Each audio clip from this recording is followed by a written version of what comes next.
Welcome everyone to a traditional sealed event. This is testing for the Arena Open this weekend, plus there's 3 sealed challenges I play every weekend that are all sealed. With pretty good prizes, 6 rounds on that one.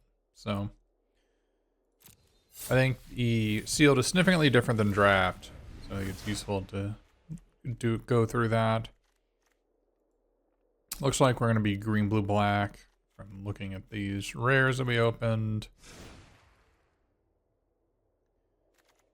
I mean, yeah, there's no reason to play white. I've been pretty unhappy with just Disdainful Stroke and draft. Maybe it's different in sealed. Our blue cards are kind of threadbare. I do like the Pink Lock Prankster can get the Threadbind click, although it's kind of on the board at that point. But we don't have that many blue cards, weirdly enough. We have Candy Grapple. Let's see. Candy Grapple, Monstrosity, Rowands, Take My Nightmares, 2 Shatter the Oaths. Red has a Cut-In and a Battle Mouse and a Giant, kind of whatever. Green is up the Beanstalk, a Garrick's Uprising, Gingerbread Hunter. We got Likeness Looter and Talion. The blue-green duel and Troyan and Goose Mother for sure. Green, blue, black. So let's go ahead and start looking at that.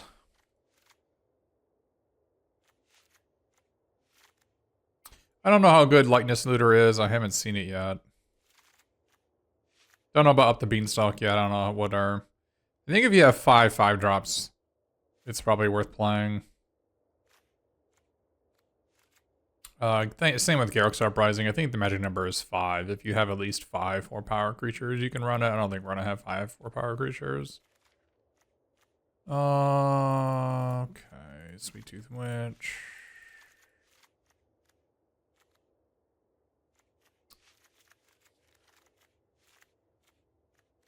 Three Diminisher Witches. Probably not looking at to play this Stromkill Prowler. Again, I think you need for Stromkill Prowler, I think you need like 6 or 7. But maybe 5 is the right number. Yeah, I've not been impressed by Albria. It's just a whole lot of 2-mana 2/2. So it looks like we have 6 5-drops we could be playing, although there's some double blue stuff. But Troyan doesn't mind it. So the question is, do we want to be like green, blue, black, or green, black, blue, or even blue, black, green? Blue, black, green may actually win here. Blue, black, green makes the most sense. Makes me not want to play Hammer Glutton, which I think is fine. I'm not a huge fan of that card anyway. There's not that many... I don't have that many good green cards. I do like Hollow Scavenger. Also, Hollow Scavenger also enables like maybe a turn 2 Goose Mother, which I don't know how often I'll do that, but lots of foods here. Diminisher Witch and Spell Stutter probably have options. I don't know how good Extraordinary Journey is. Redblind Click without the white mana. We do have 2 Prisms. Maybe an Edgewall Inn. Probably still doable. I'm actually not a big fan of our mid-range black cards here. Although our removal is double black. Removal being double black kind of makes me sad. So to the point where we want to be playing Scarecrow Guide.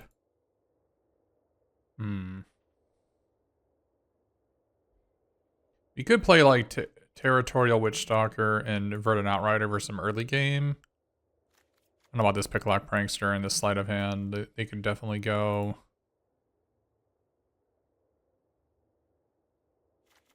Yeah, I mean, we have so many double blues and double blacks. I kind of feel like green, blue, black is where it's at. Or blue, black, green, I should say. Maybe with 2 Prophetic Prisms, maybe the double mana costs on these are probably not an issue.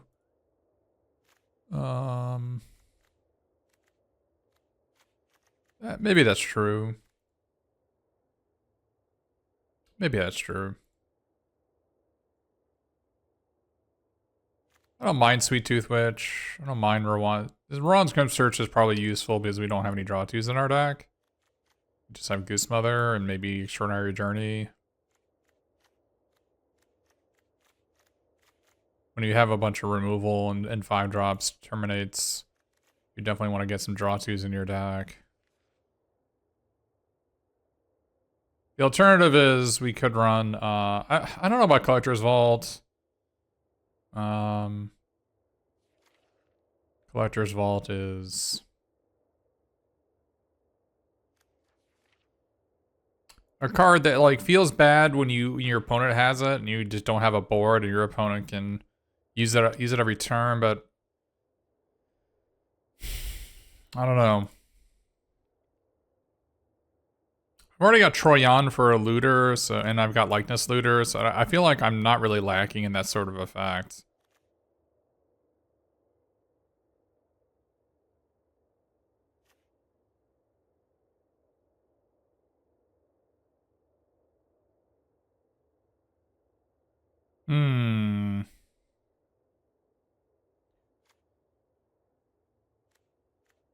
Is Sweet Tooth Witch better than Voracious Vermin when I don't really have any bargain? Probably.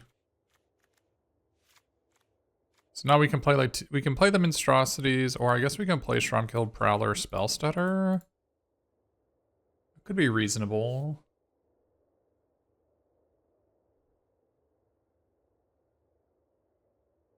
Yeah, we got 5 drops. Well, plus this, right? We actually have a lot more than 5 drops. So maybe that 2-mana 2-1 is gonna be more like a 2-mana 4-3. I've not been impressed by Disdainful Shrug. I've also been really down on Diminisher Witch. There's no negate in the pool. Like I already said, Disdainful Shrug has not impressed me. Hamlet Glutton has not impressed me either. So there's a case to be made that maybe I want Hamlet Glutton instead of one of these, but that makes our Picklock Prankster worse.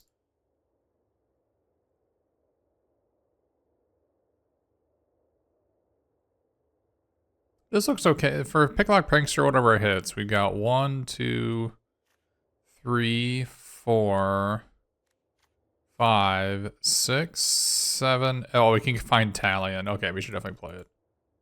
We got plenty of hits for it. As far as Obria goes, it's just a whole lot of 2-mana 2/2. Is it better than Stromkilled Prowler? It probably is. It's a bit harder to cast, but it also is a hit off of our Picklock Prankster. I'm not sure why everybody loves the red cards. We've got like 3 playable red cards. I'm really not sure where the attraction is. Other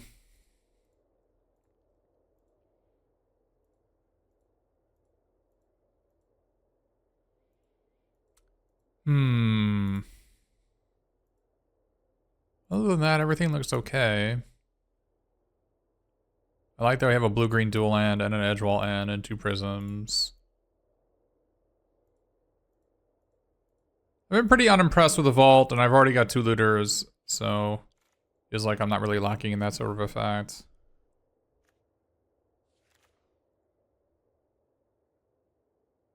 My question is whether I want the sleight of hand or I just want a creature instead, like a Sweet Tooth Witch. I think we have enough good cards that maybe we just want more of our good card rather than adding probably the worst card in our deck.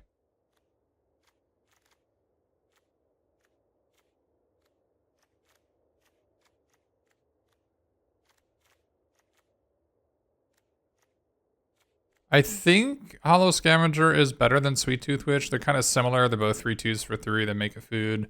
It's usually easy to get a Hollow Scavenger token somewhere, the bakery raid.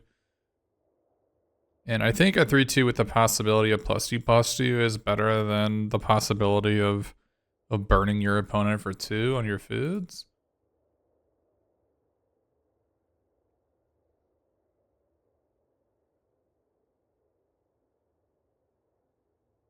Rowan's Grim Search is like probably good enough. We're going to be able to surveil 4 with it pretty often. We've got some stuff lying around.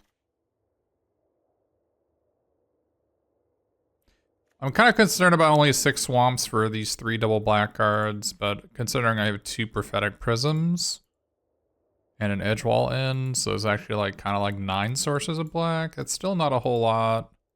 But we also have like this Looter and Troion to help get there.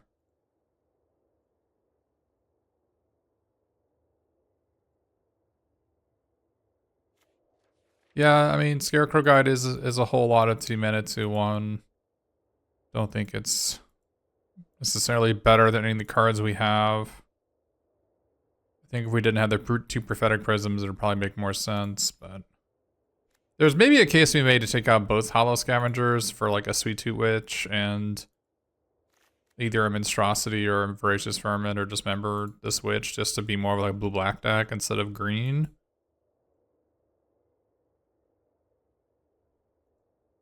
Maybe a case for that. There's also, again, I haven't been impressed by Disdainful Stroke, so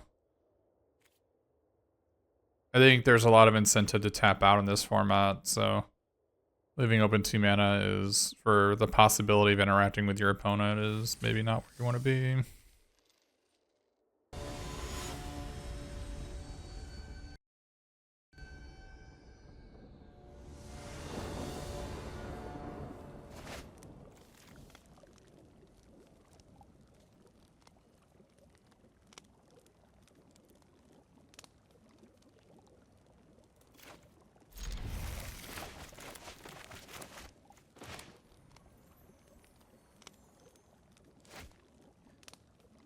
All right, first match.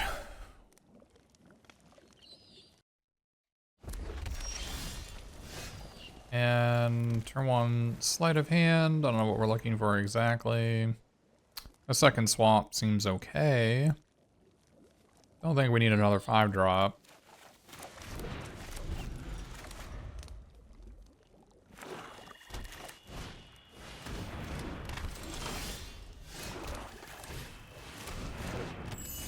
I would prefer to get an island there, but maybe a swamp is fine.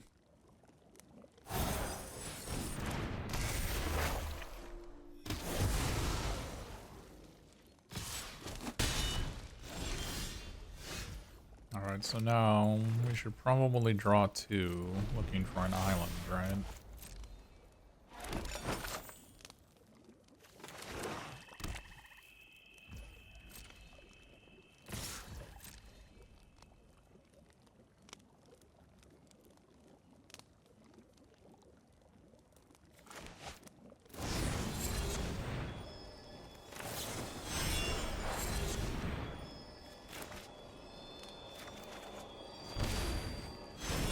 That's not bad either, because that allows us to... We could kill the Grand Ball Guest here, but I kind of like using Extraordinary Journeying on it.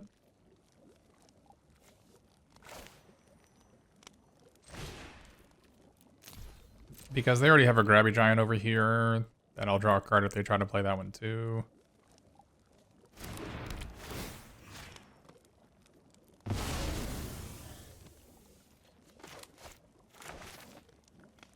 I think using Gingerbread Hunter for Puny Snack would be okay here. But considering I have the Beanstalk in my hand, I think it might be more prudent to use a 3 and a 2 to fully use my mana on another turn.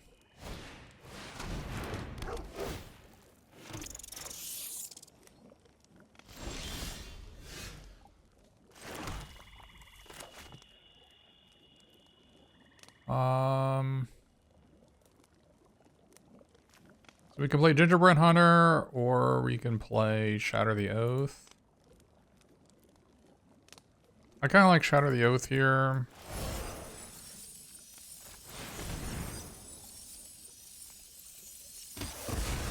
Obviously, not being able to Wicked Roll one of our creatures sucks, but...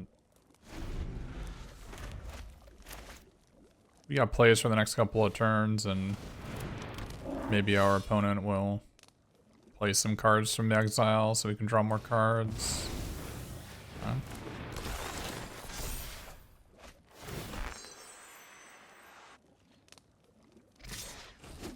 Alright.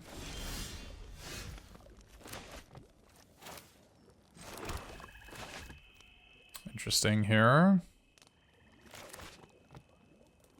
Got a lot of options. Good Prophetic Prism, plus Taken by Nightmares, or... That seems like the most reasonable line here. Is we can Taken by Nightmares, and then we can actually like untap and maybe Gingerbread Hunter plus Threadbind Click for 6 mana.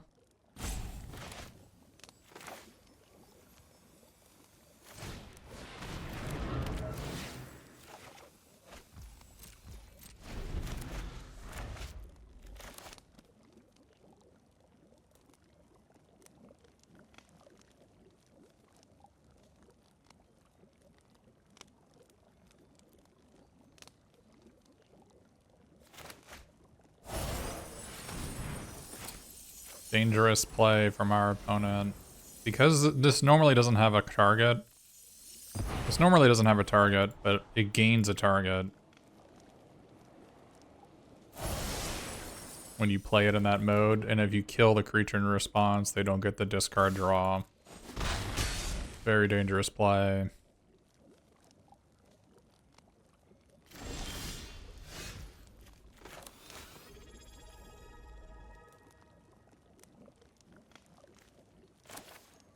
Hey, Cav Chris, thanks for the prime.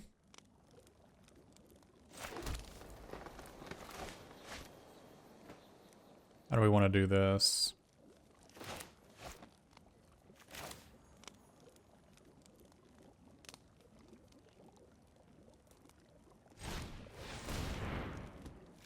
Playing up the Beanstalk here. And then... Oh, kind of missed a land drop because of that. That's alright. We could have played Edgewall in if instead of another different instead of land of the land. We did things a little bit out of order, that's alright. Definitely could have used the extra mana next turn.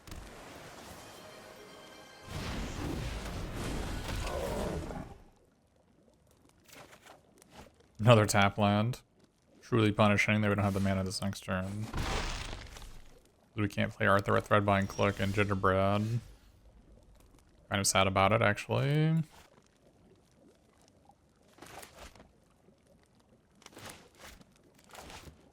Kind of sad about it.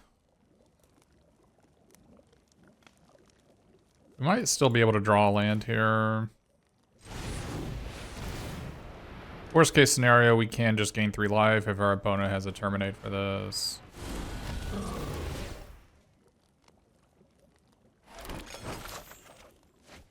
Okay.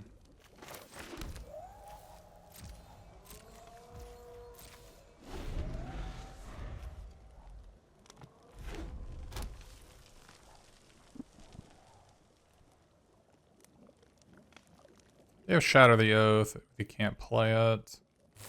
That is very fencing. We can counter that. For 5+, I talked about it in a deck building. I think 5, 4, between, I think 5 is like good. You can probably go fewer, but. So now we're at turning the corner here. So now we're just really want to maximize our mana here to try to finish the game as soon as possible. We have 5, 6, 7, 8. This costs 6 to activate an attack. So we have 8 mana, 9 mana. So this is 4. And they attack us and we can Threadbind Click it. So we can do this.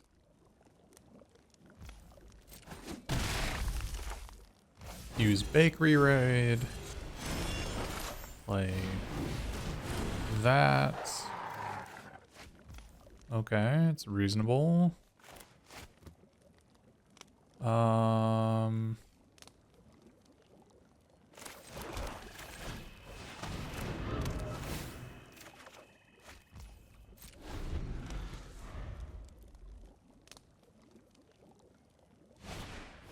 Monstrosity, okay.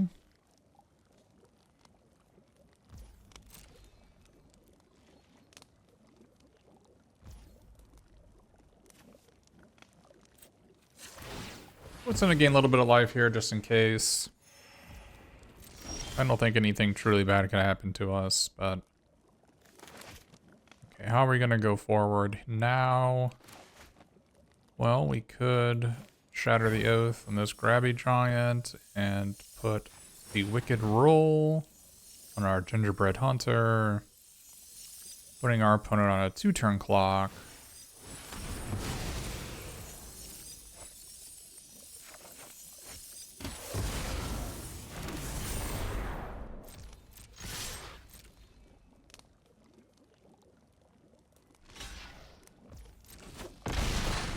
So now they're at 9, but they have 2 food. Or rather, they're at 12 and they have 2 food, so they're at 18. Can we do 18 to them next turn? That's 6 plus 5 is 11. Plus this, we can definitely do 18.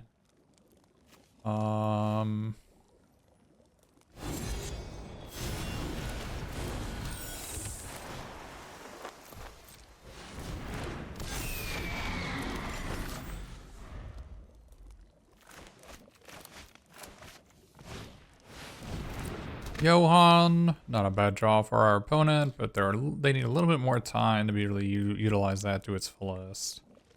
And I don't think they're going to have enough time here.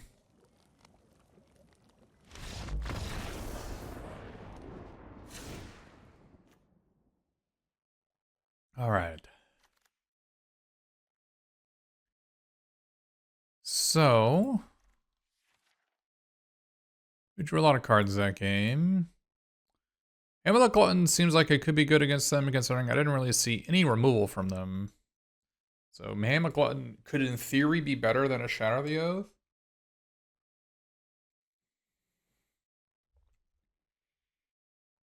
Although double green when you've only got 4 forests and an Edgewall in, so yeah, 6 green sources. Obviously we have 2 prisms.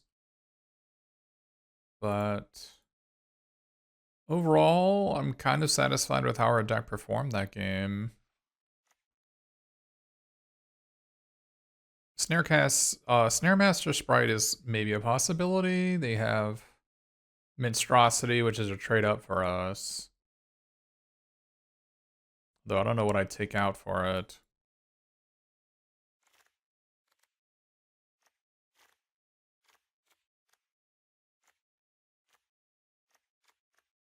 Ruron's Grim Search would maybe be the worst card in our deck if we're on the draw against an aggro deck.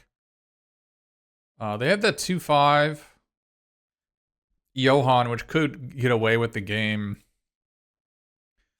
But I think we have a sufficient amount of removal for it.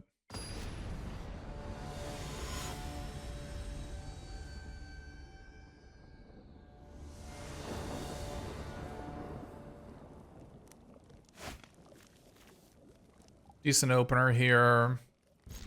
Might hold on to Sleight of Hand until turn 3. Candy Trail. Candy Trail is a card I like a lot. I think you should basically always play every copy that you open in sealed. It's really good at getting you towards not only your 3rd land, but getting you towards your rares and make sure that you draw as smooth as possible. Here, I think I might just trade this Obria for this Monstrosity. I think my deck has Inevitability, so I'm looking towards just trading off resources, asserting our life total.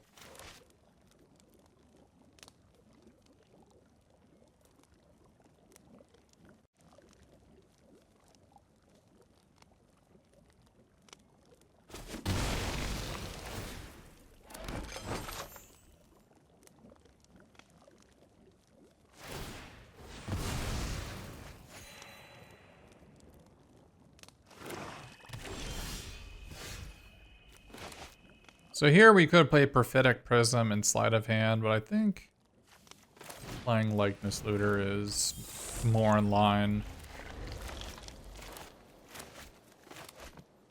Or we get paid if our opponent doesn't kill us by letting us loot. Plus, we get to see more information before we sleight of hand. Although it looks pretty obvious here what we wanted to grab here. So do we sleight of hand first, or do we lightness looter first? I think we lightness looter first because we have two of the bakery raid fellows. So we should, those are 4-drops essentially. Okay, we didn't get one. Go ahead and discard, I think, the forest, because we've already got a restless pine stalk. We have double blue cards. So the next question is, do I play sleight of hand or do I play prophetic prism? I think I play sleight of hand. Get the only spell available. I think we actually want to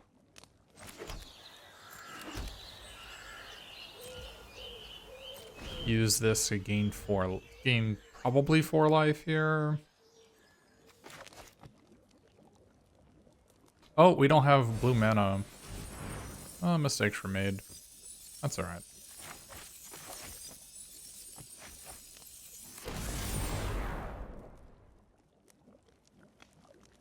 No gaining 4 life this turn.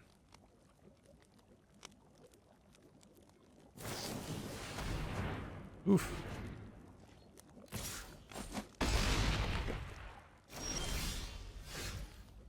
Alright, let's go ahead and loot here first.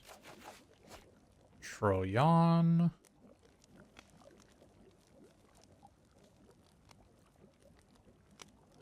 Seems like a pretty good draw.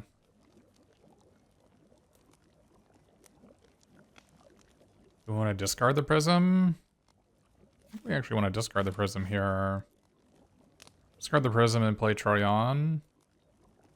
And then have open Obri as attendants and untap. And that's probably the right call. I've got blue mana this time.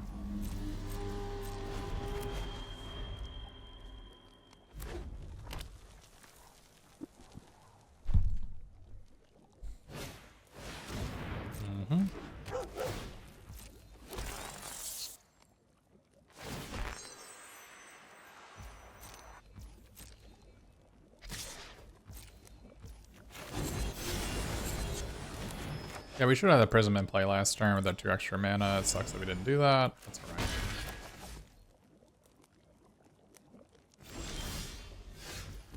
Prankster.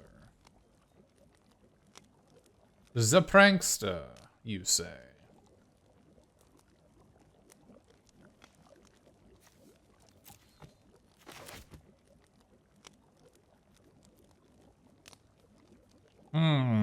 I kind of want to play that next turn, and I want to play the Obria's Attendants with Love the Beanstalk this turn, but maybe do I just need the 1/3 in play?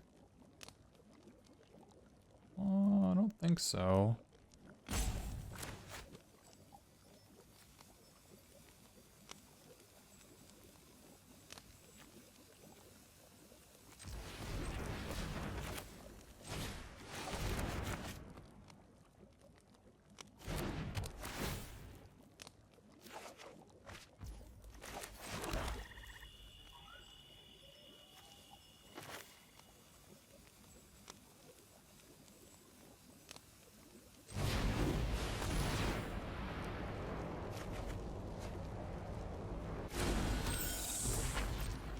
Well, I need the looter to block, so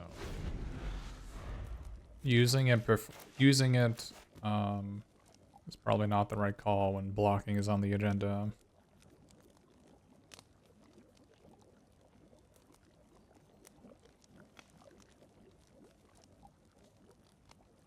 Yeah, Kai, we're on the same page.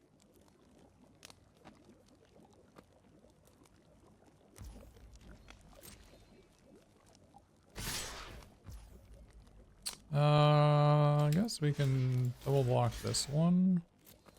See what they got for us.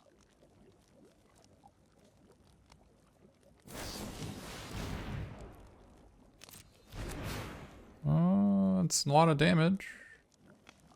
There's another Sugar Rush.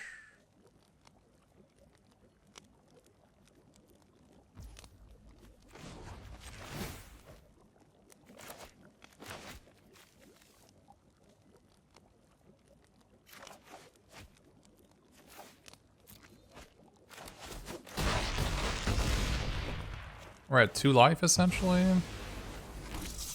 Alright.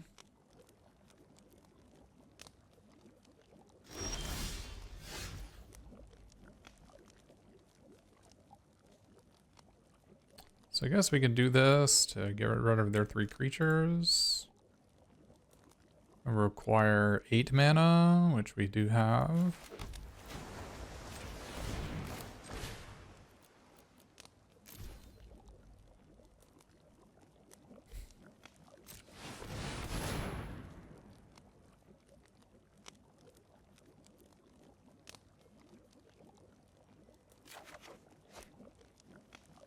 That'll give us some much needed breathing room next turn.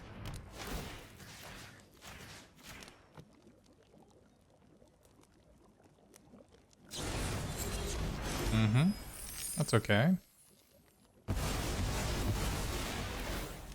Hopefully they don't have some sort of 2/2 haste here, or a Sweet Tooth Witch.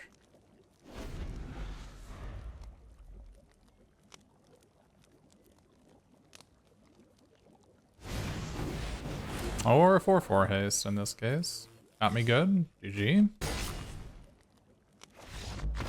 I don't think if we had played the Prophetic Prism, that would have mattered this game. We could have Extraordinary Journeyed for 1 fewer. To leave open Picklock Prankster displayed as a blocker. But then they would have a rat in play. I don't think that was worth it, because they could have like played 2 permanents and given their rat menace, right? So didn't seem like the right call. We want Territorial Witchstalker. They kind of wanted a 3-power blocker, as they have a bunch of X3s. And none of these are 3-power blockers. So I guess we don't actually want it.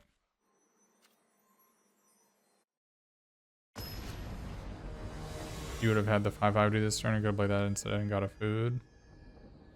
Maybe. Might be right. This looks like a pretty good hand. Yeah, we made a mistake. It happens.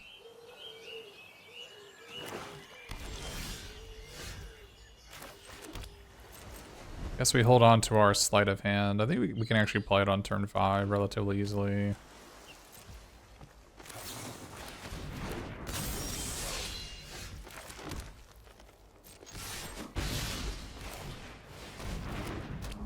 I think Troyan is probably reasonable into Goose Mother. The question is whether we Goose Mother for 4, x equals 2 or 3. Yeah, Troyan gonna help cast Goose Mother. It's pretty sweet, right? That's kind of neat. Wonder if it's better to try to sleight of hand for a land. Or just play Goose Mother for 3. Probably Goose Mother for 3.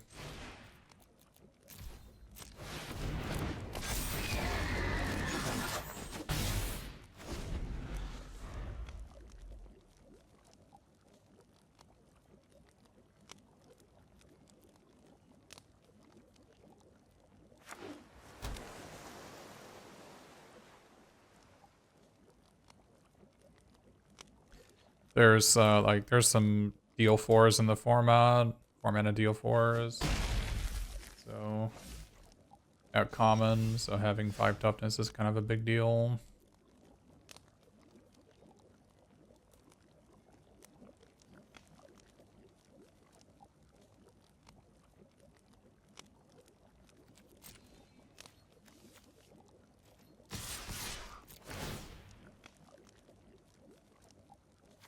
Honestly, I don't even think I need to do this, but I think it's relatively free to do it this turn.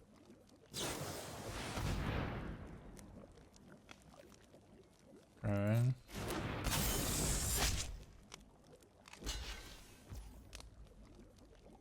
That is a weird block.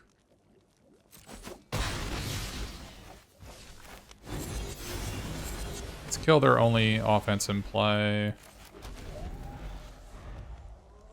Yeah, I'm not sure what's up with that. Maybe you have like Lich Knight's Conquest. Yeah, I think they may have thought this was a Leaf's Play ability instead of an Indra's Battlefield ability.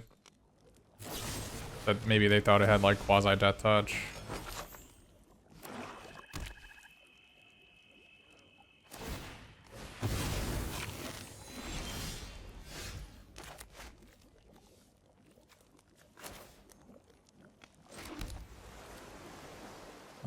So we can sleight of hand here.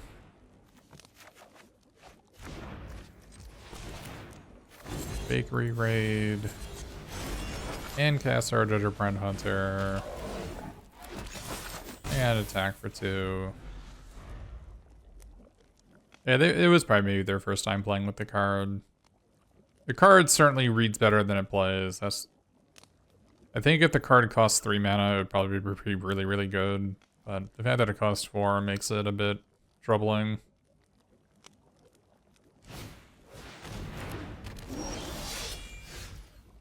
Got some threadbind clicking going on. What do we want to do here? I think could attack with this. Force them to trade. Probably pretty reasonable.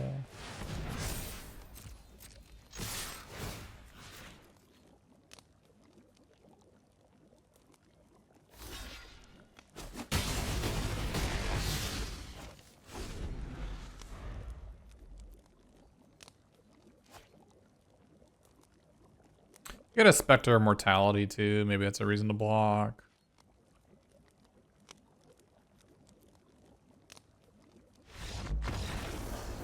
Our deck has a lot of rares, so...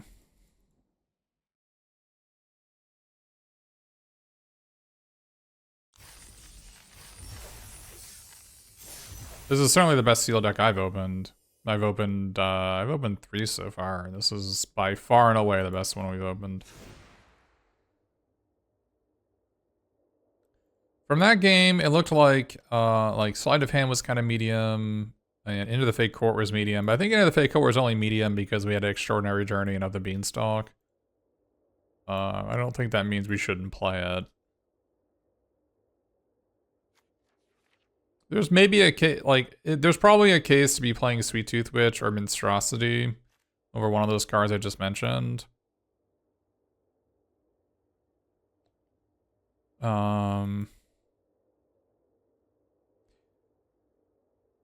Yeah. But maybe we need into the fake court for games where we don't draw up the Beanstalk or Extraordinary Journey.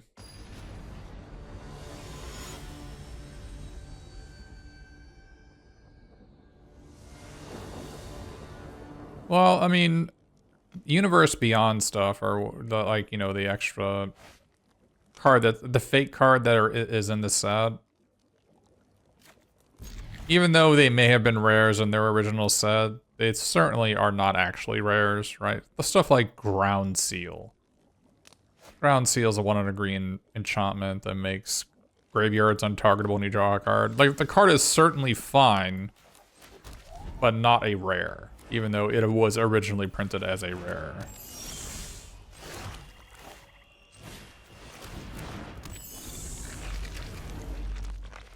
Great Pact, actually Great Pact I've had in one of my sealed and I boarded it out every round. It didn't do anything. But I was a green-black deck and not a red-black deck. Gobble Bombardment is a rare, that's true. This format has a lot of disenchants though, so I'm not, hugely concerned with that aspect.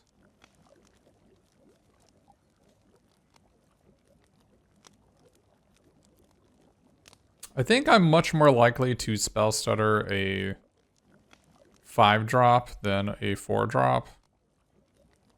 So it might be worth it for me to just play this here.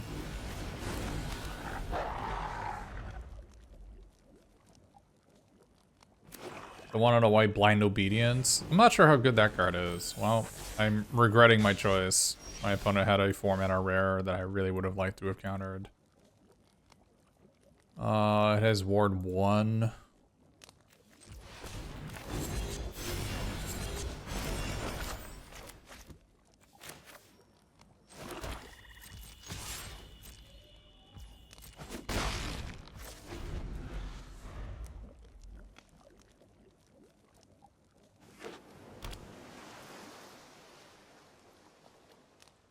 They don't have green mana.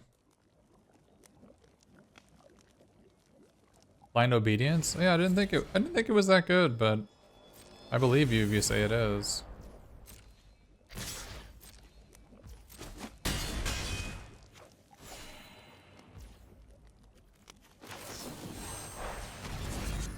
I think I need to search for a way to kill this Twining Twins. I think the only card we have is the 2 black instant. The 5-mana one doesn't work because it has ward. I mean, I think we have to put that on top, but...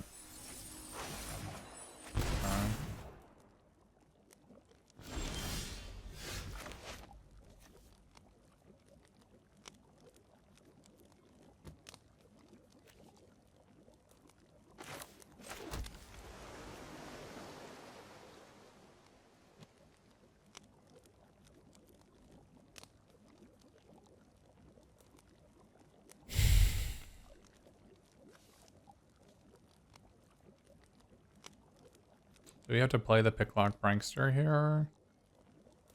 There's a 1/3. It doesn't really do anything. Makes our spell sitter for 1 more. I think we're just Dob. Enemy just played a 4-mana, played a Sarah Angel that I couldn't kill with my 5-mana Terminate, and that was it.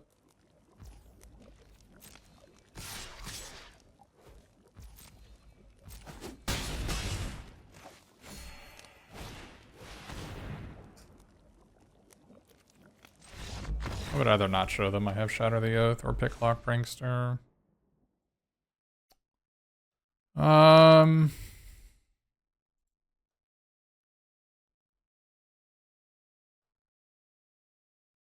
Case to be made to play Diminisher Witch here as an answer to the Twining Twins. 1 mana, 1/1 flyer is much easier to deal with.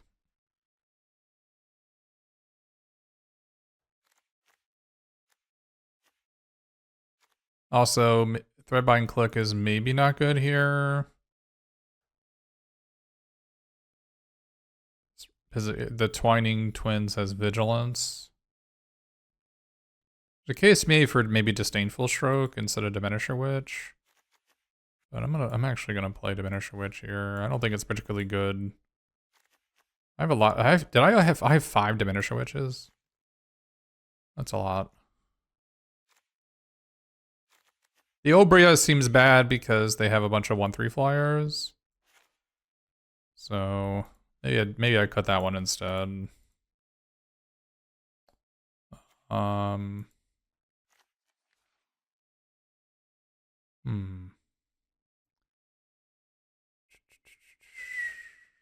There's a 2-mana 2/1 reach. It doesn't work well against 2-mana 3/3 flyers.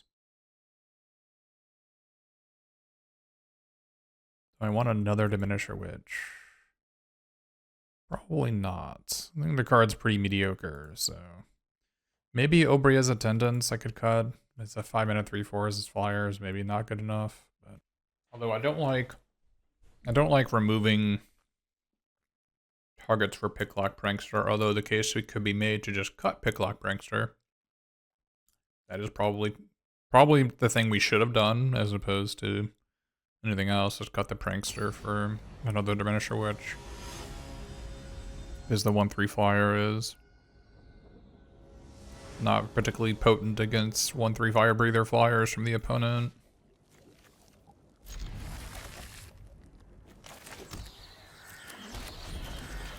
There's a case to be made I want to play Island turn 1 in case I draw the Looter. But we could also draw Pathetic Prism, which makes that play bad.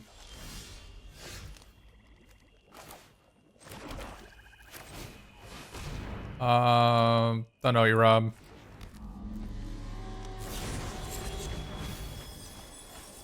Hey, by the way, Bun Funtamon, thanks for the sub earlier if I missed you.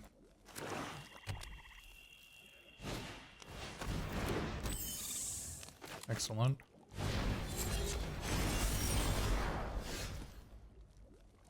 I see.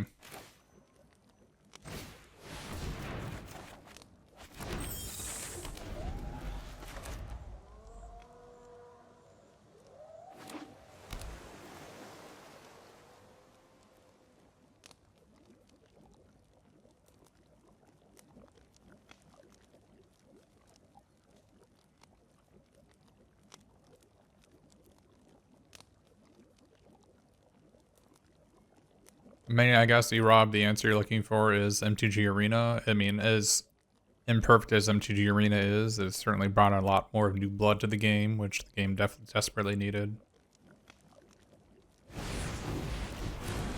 So our Diminisher Witch that we boarded in, potentially game winning here.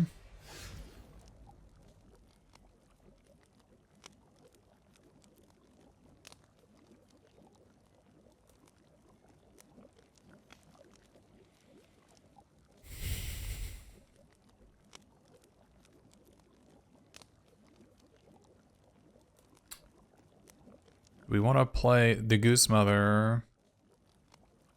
I think we do. Now, do we want to play Goose Mother and Likeness Looter?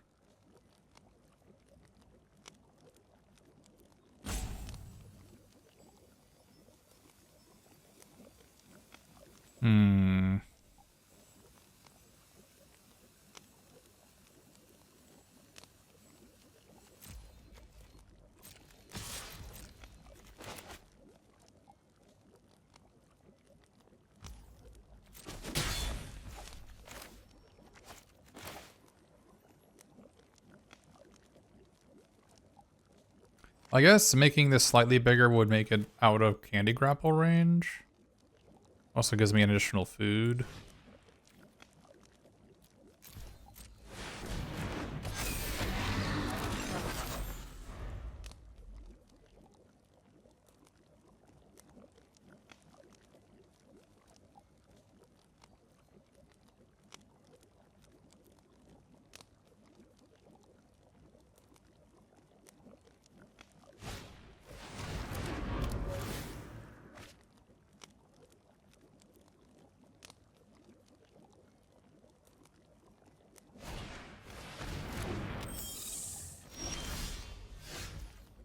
A goose is loose.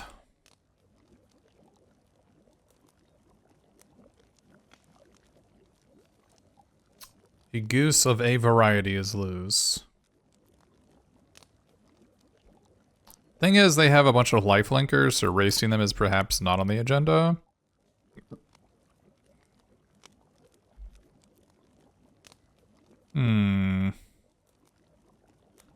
I don't like sitting here, but our opponent is mana screwed, and if they had a way to kill it, they would have done it. But maybe their way to kill it is Shatter the Oath?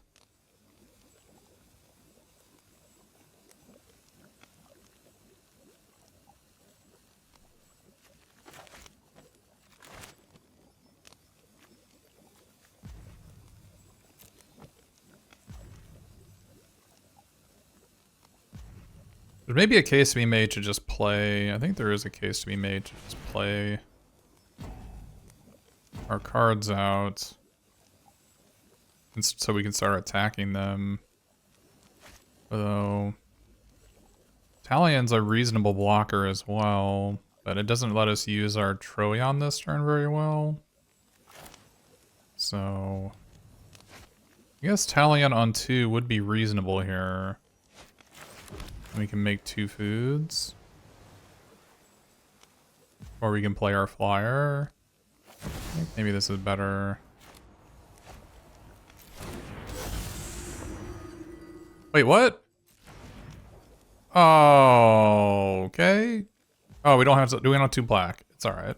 Couldn't do it anyways.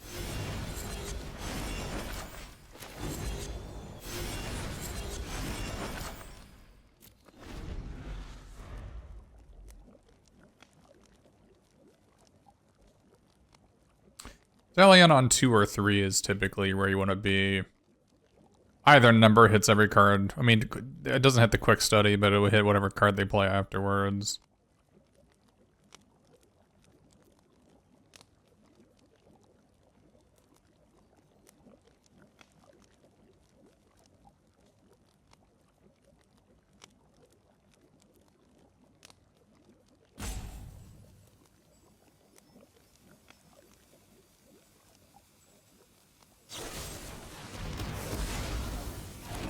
Didn't say 3.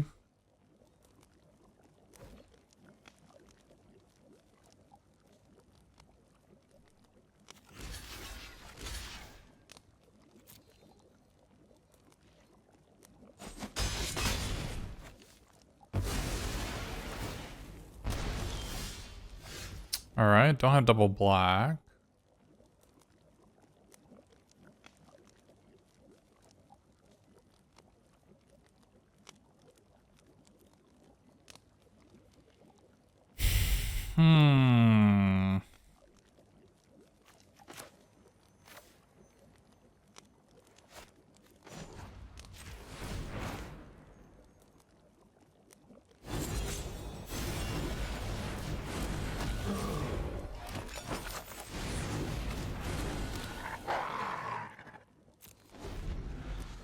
I'm gonna take an extra 4 damage from this. This may have been wrong.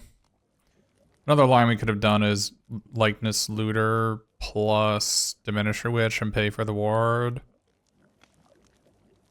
It might have been a better line.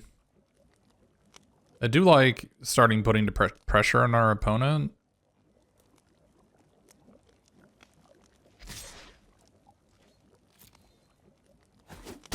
We've got 6 foods over here, so it's not like we're in danger of dying, like, really soon. Not unless they can get another flyer in play, like another Twining Twins, or maybe another 3/4 flyer here. They can kill our 3/4 flyer. Yeah, I'm not sure where the tallying on 2 or 3 is right. Maybe 3 is the correct call.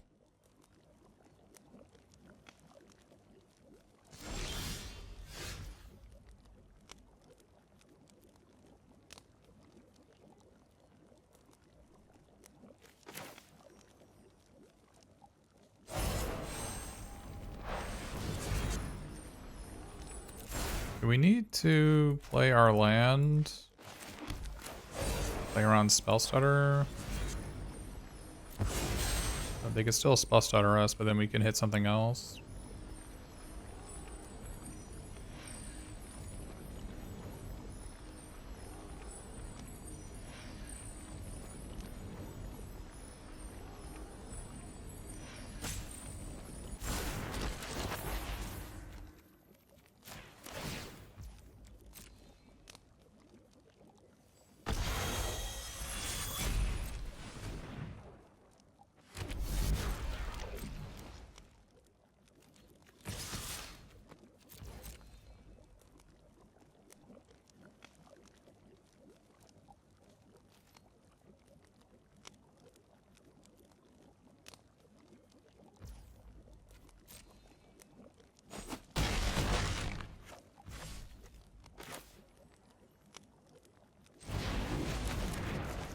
It's either a Hollow Scavenger or Likeness Looter. I don't mind presenting lethal next turn by playing the Hollow Scavenger.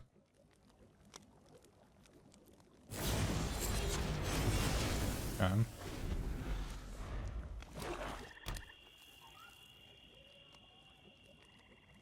It's looking like if we had said Talion on 3, this game would have been free. It's alright.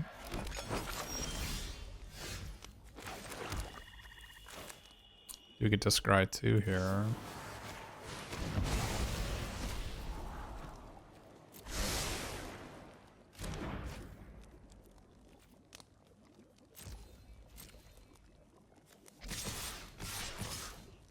This is lethal, right?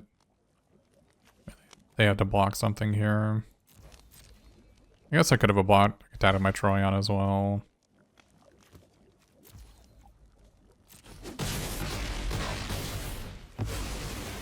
Don't think it matters that much.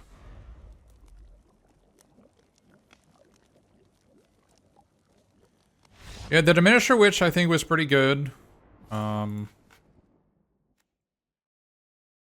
Obviously the curse is not great against not Twining Twins because Twining Twins can remove the curse later. But I think it was a reasonable sideboard card. But now the question begs, should we be playing Picklock Prankster when I think the 1/3 can't block anything? Like, how many hits do we have? We have 1, 2, 3, 4, 5, 6, 7, 8, 9, 10. We have 10 hits. That's a reasonable amount of hits. It just sucks that almost none of the hits actually kill the enemy Threadbind click.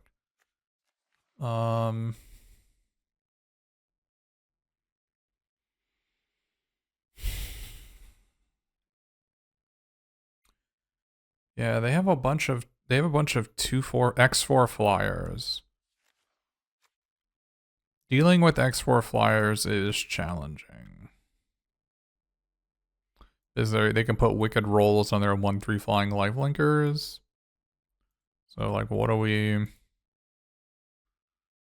doing about that? Like Skewer Slinger would be okay, but not great.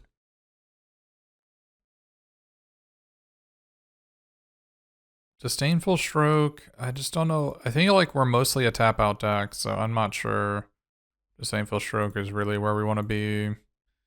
Could just be another Diminisher Witch is on the agenda, although it's pretty ineffective.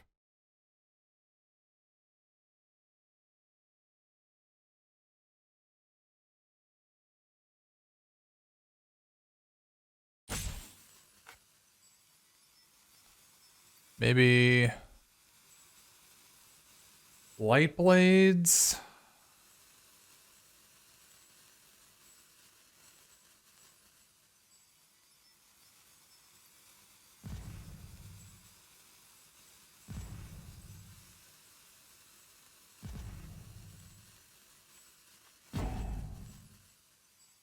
I don't think 3/1s are good against X4s.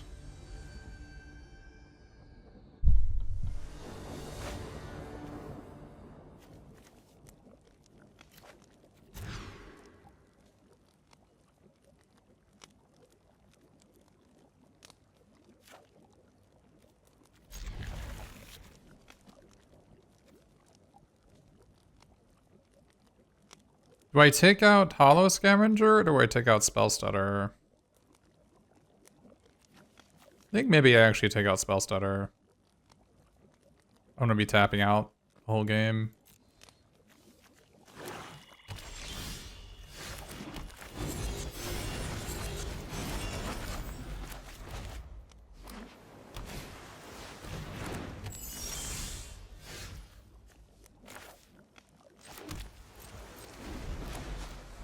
Spell Stutter would be good this turn. That's only if they don't have a quick study, right?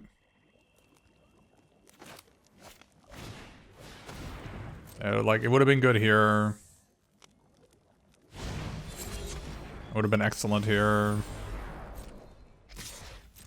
Enemy got an extremely powerful draw on the play. Let's see if our Troyan lets us untap with maybe a Goose Mother.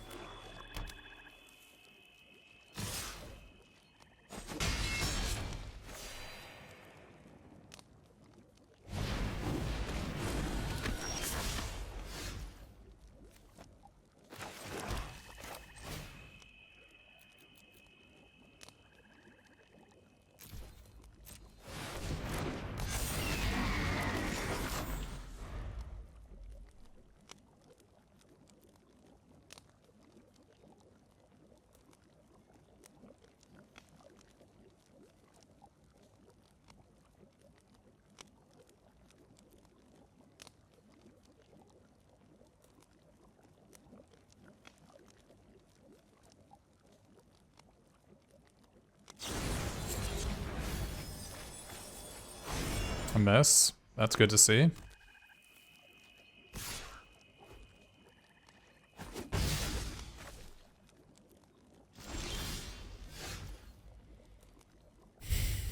Okay.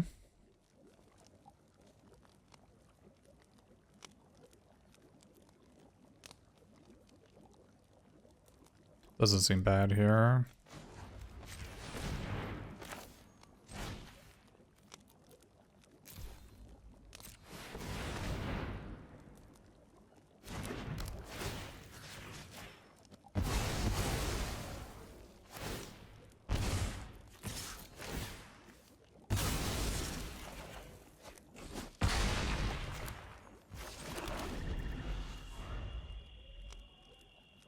This Troyan Gutsy Explorer is quite a magic card.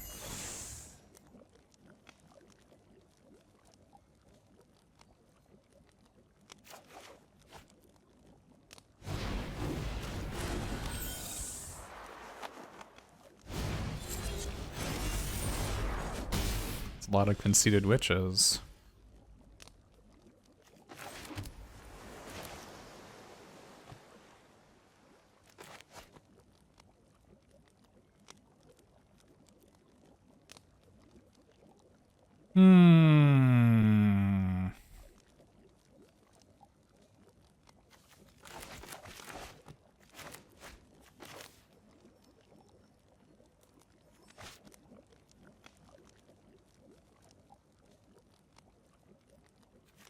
I want to progress my game plan. We have a bunch of 2/3s, so like playing this is probably the right call.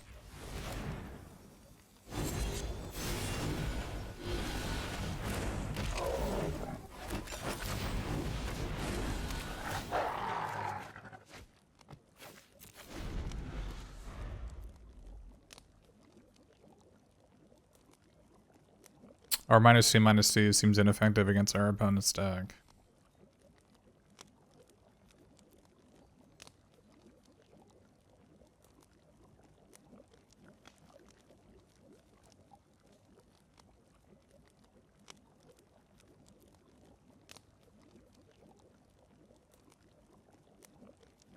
This extraordinary journey has been quite powerful in combination of Troyan. I haven't had the pleasure of having this combo before. Sadly ineffective against the Goose Mother, as the Goose Mother's +1/+1 counters are not part of its core identity.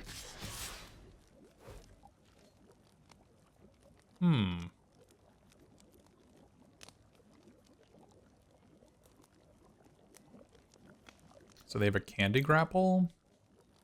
Is their last card, perhaps?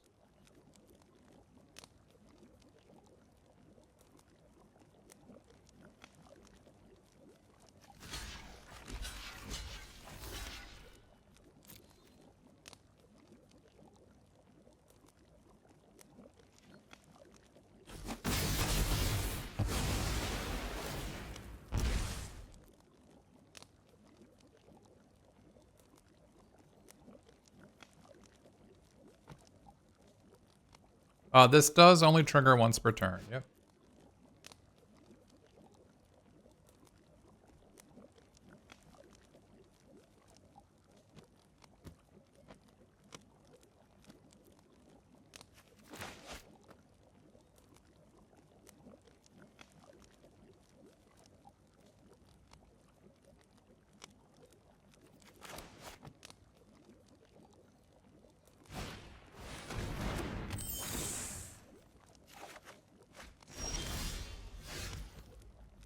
Okay.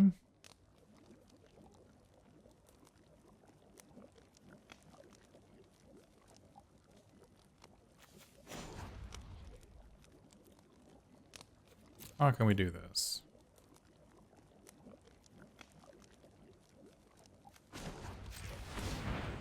Probably just play it. Or I could play this.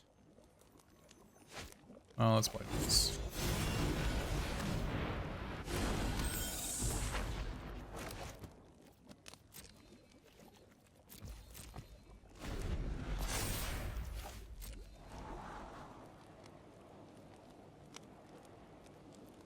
Probably gonna sack it to gain 3 this turn.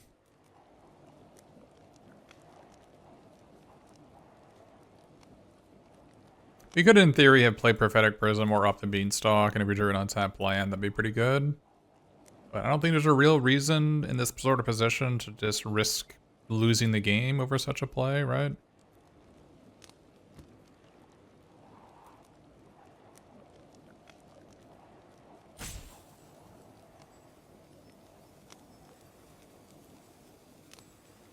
Well, they'd need to have an aura to double bargain, right? Does bargain work on copies? I'm not sure it does.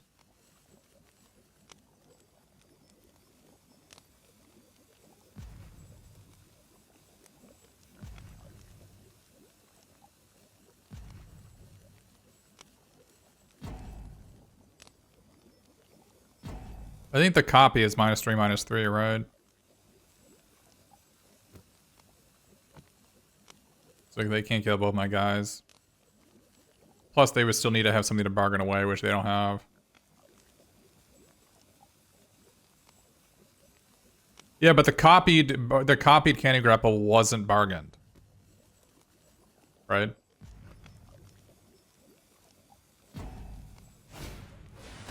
That's a lot of those.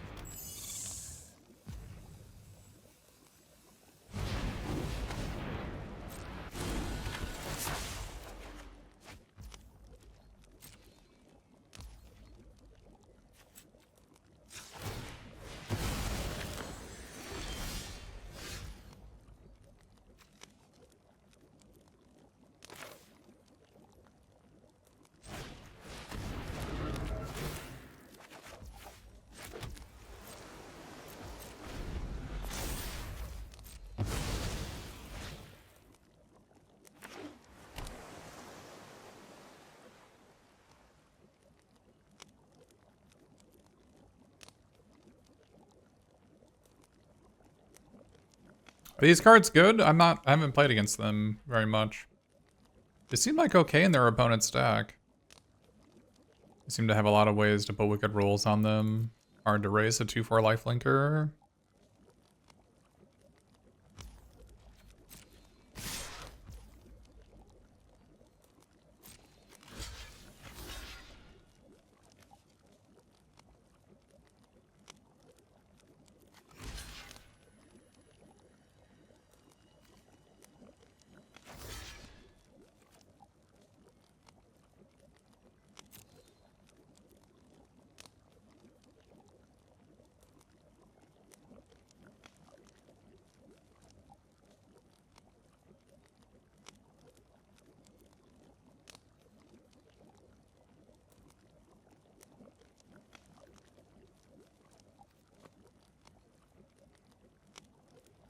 Supposed to be wicked roll on Goose Prob? I'm not sure what you mean.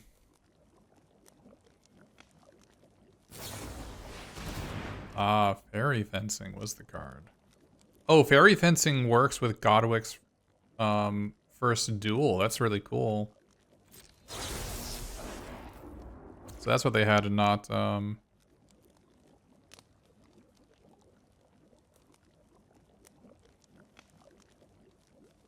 not the other one. Interesting. Not Candy Grapple, but Fairy Fencing. Okay. So this one I can't do anything about. This one's dead. Wait, what? Is that a bug?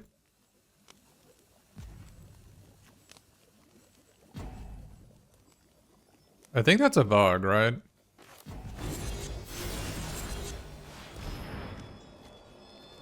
I guess they didn't cast it.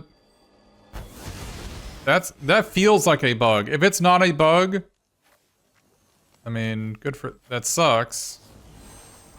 I'll let them kill it off because it might be a bug, but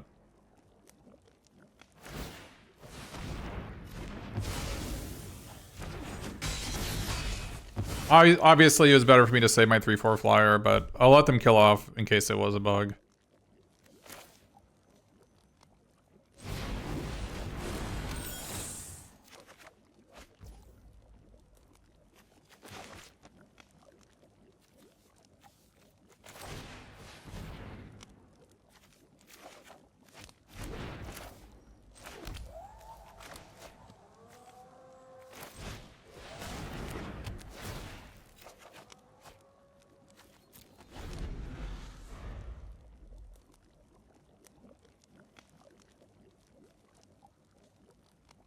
We look it up on Scryfall.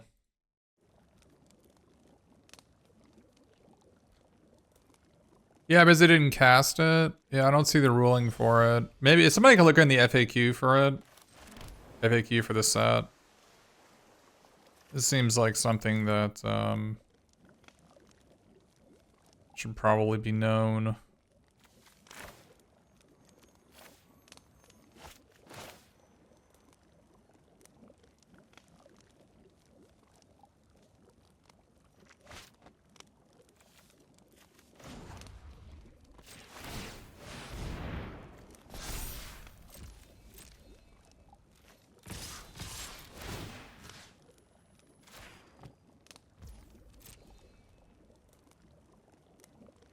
This is maybe a tad aggressive, honestly.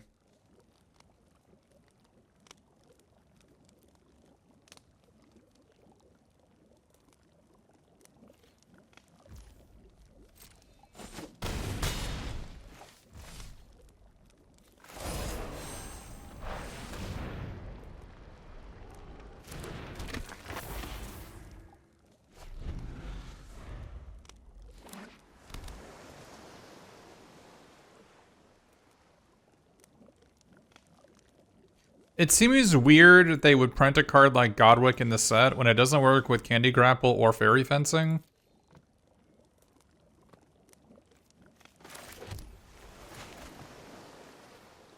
So now they have to block.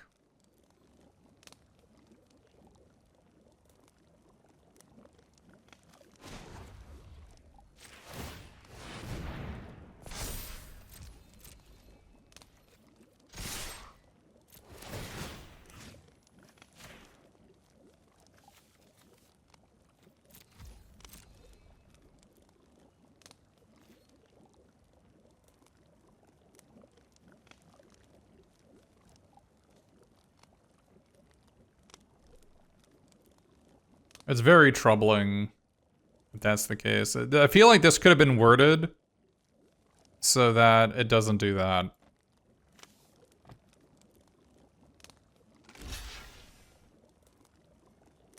Oh, it does work with Bargain? If you copy a Bargain spell, the copy is also Bargain. If a card or a token enters the battlefield as a copy of a permanent that's already on the battlefield, the new permanent isn't Bargained, even if the original was. Okay. So it does work with Candy Grapple. The fact that wouldn't work with this seems like a design oversight.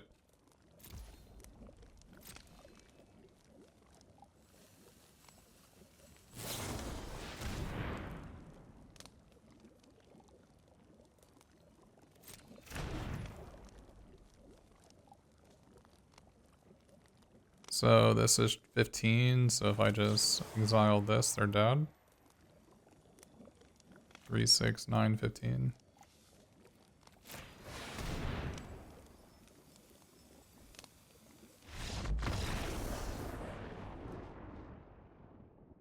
But the problem is, Adventure, is that there is a card in the set called Ego Drain, right? That is not worded the same way.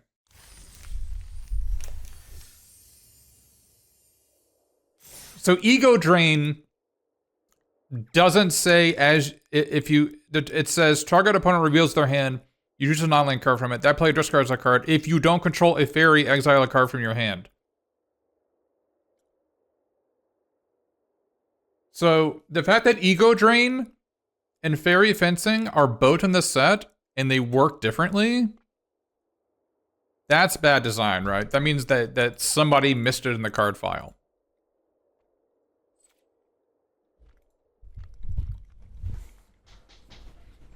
Yeah, so Ego Drain is worded that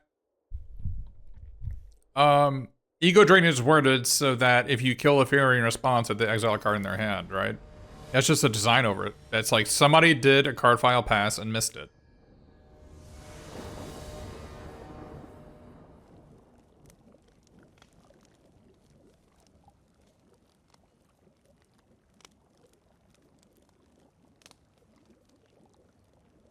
Because that is a glaring inconsistency. Not to mention there are copy effects in the set, so they should work identically.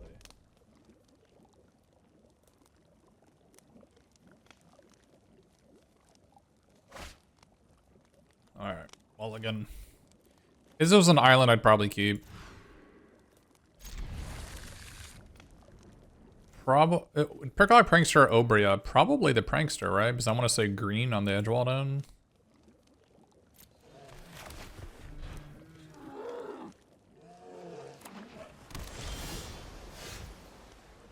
Oh, were you my opponent last round? GG. Yeah, your Twining Twins was a bit tough to deal with game 1.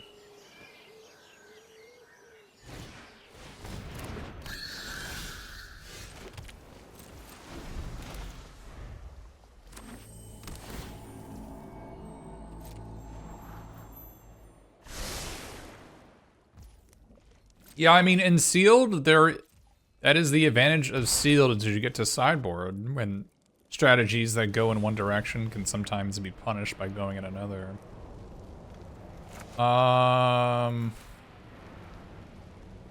Honestly, I feel like just countering whatever I see so that I can untap a Troyan is probably the right call.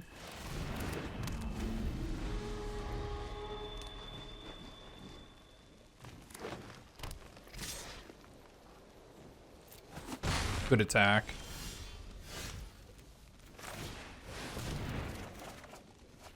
Good draw.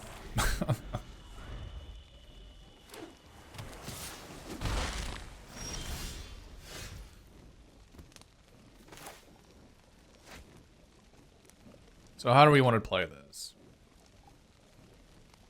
Why not Scavenger there? Oh, could we have used the bakery raid last turn? I wasn't paying attention, honestly.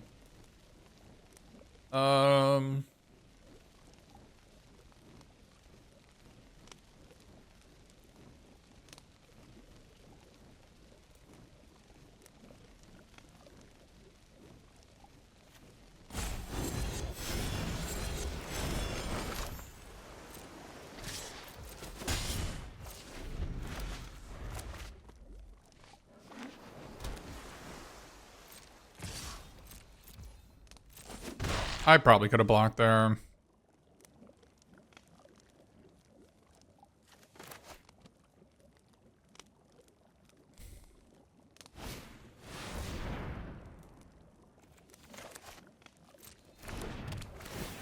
That sucks.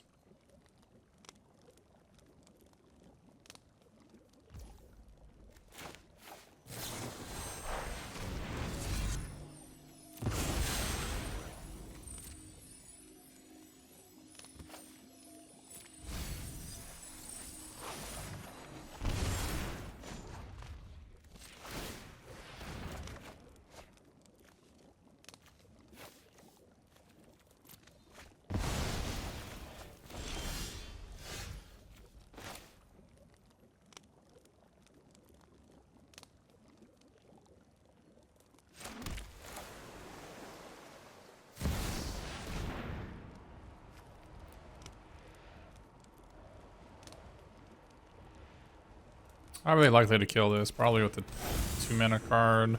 They're playing like they have a punch spell or a fight spell.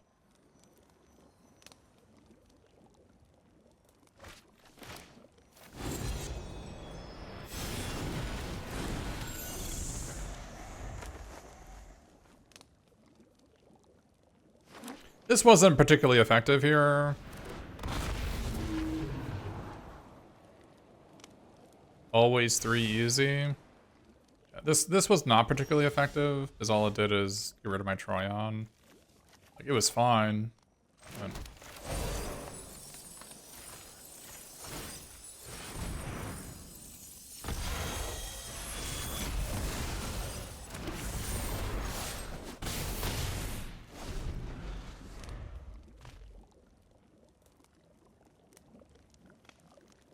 Well, I mean, I really haven't had the opportunity to cast Hollow Scavenger yet. But even if they do, it's going to be like a 4-mana bounce a creature, draw a card. It was 6 mana, right? It was 6 mana? Not like kill a 1/1, bounce a guy, draw a card. Like, yeah, I mean, that's fine. I'm not saying it's not a good card. You should probably always run it. It's just like, You know, there are costs involved in playing it. It's not free.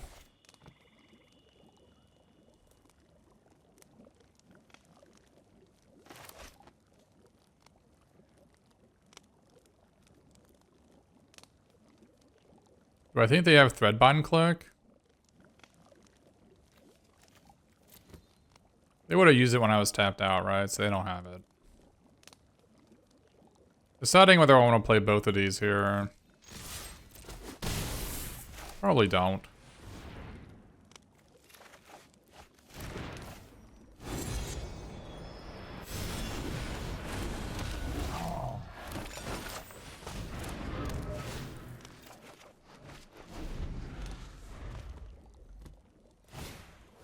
Yeah, it's power, toughness, or mana value.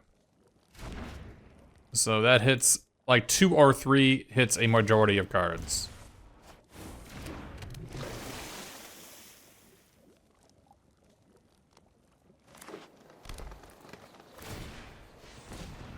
So they have Curse the Werewolf. They were playing like they had it the whole game, so it's not surprising.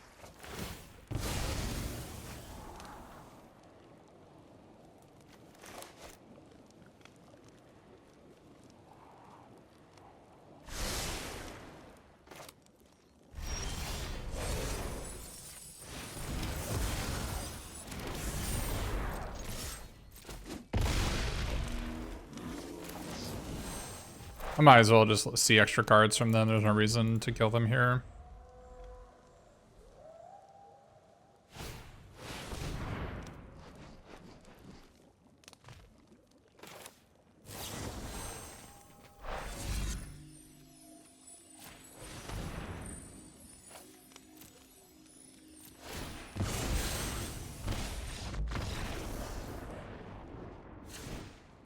I don't think we would have drawn an extra card if we named 3, because I got the draw card off the Better Chill, right? So Diminisher Witch seems like it has a possibility here if they have 6/6s that they're blue-green, right? So maybe you want to board one of these in. Although they do have the 2-mana 2/2 that can exile the curse.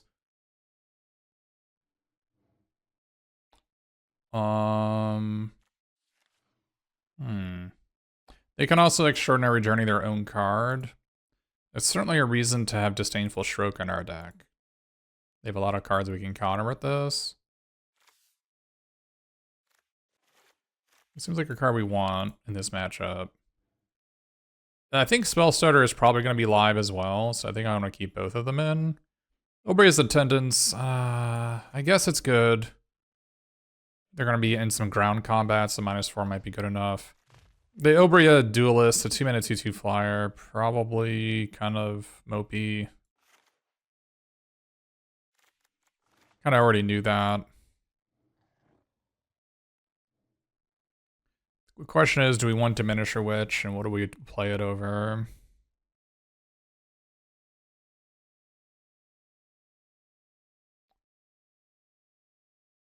The thing is, Hollow Scavenger's gonna be big enough that I don't want to even deal with Diminisher Witch, right? Maybe, I mean, Diminisher Witch is like such a mopey card that maybe I'm just not interested in playing it.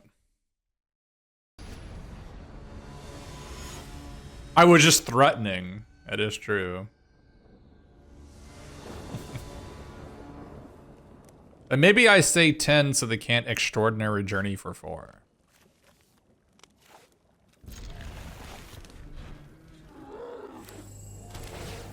So the problem with Diminisher Witch, and why it's not as good as it looks, is that... Wow.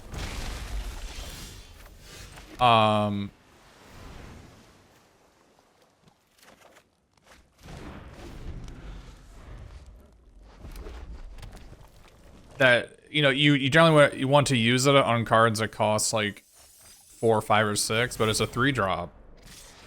And it's like, it doesn't really solve the whole problem either. So do I play Prophetic Prism, or do I Hollow Scavenger make some food? I think I play Prophetic Prism. I think it's too important that I need to get to 4 lands on turn 4.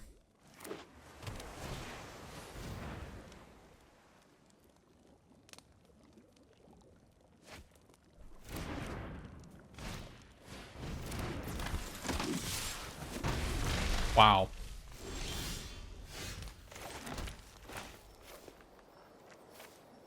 That is aggression.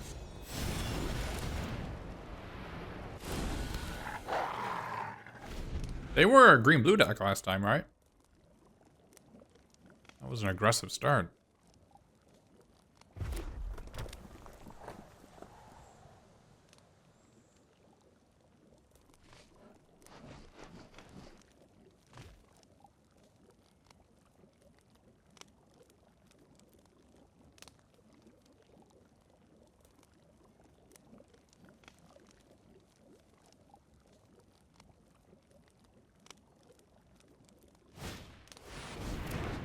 Johan, okay.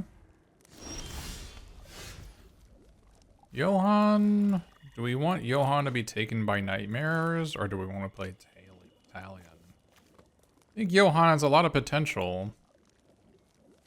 Let's go ahead and just remove him.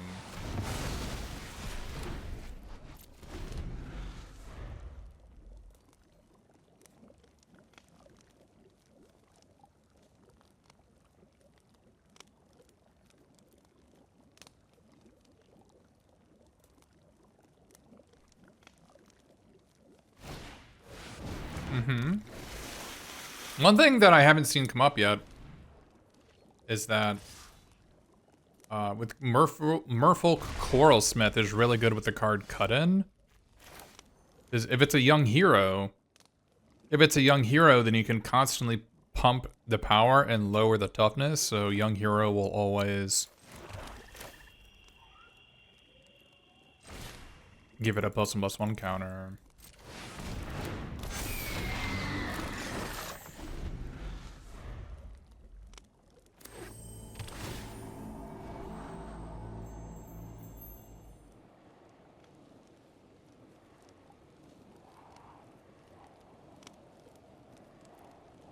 This Ginger Brute's gonna be a problem. I do have some food.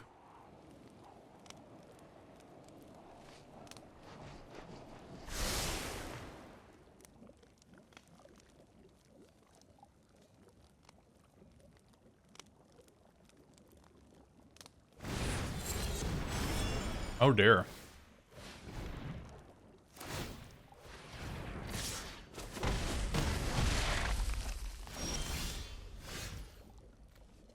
Oh dear.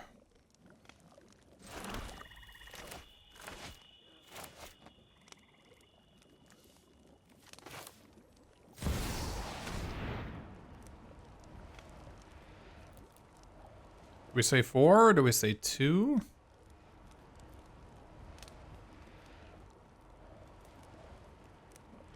Or do we say 3?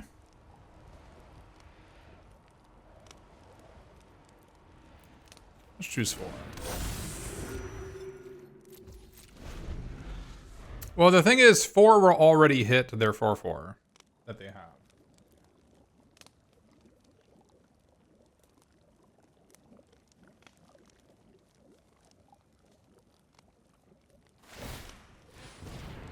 Mm-hmm.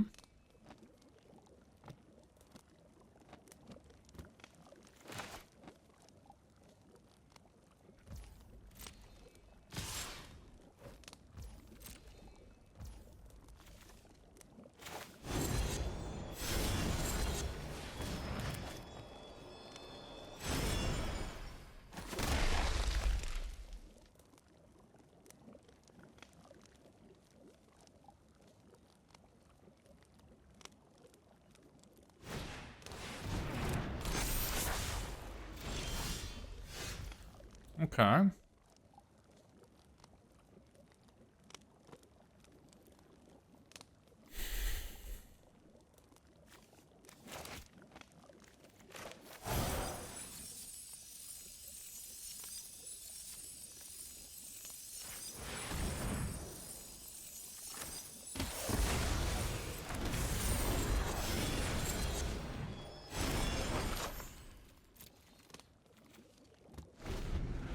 Let's start attacking next turn, I think.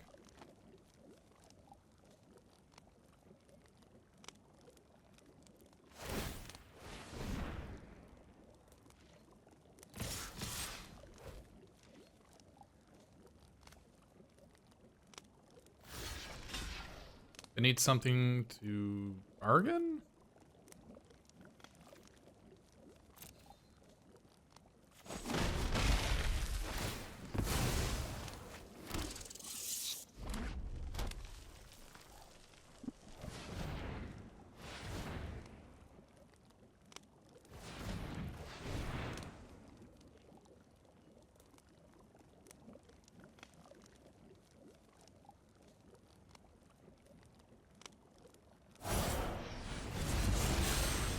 Oh, that doesn't work. Yeah, that doesn't work against Ghost Mother.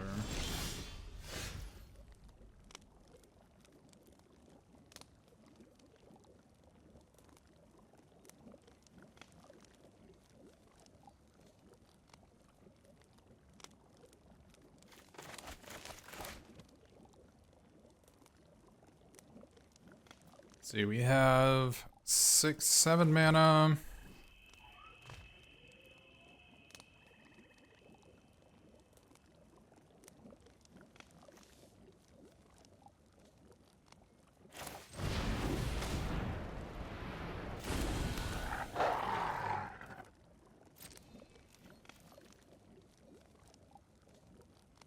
Can we afford to attack?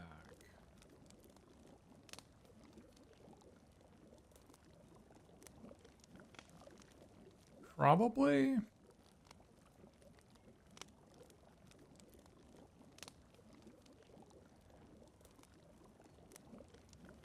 We could attack with a goose if we played the Picklock Prankster as a 1/3. I think we could actually afford to attack here, but I'm gonna play pretty conservative here. One more turn. One more turn of Relentless Gingerbrute Beatdown.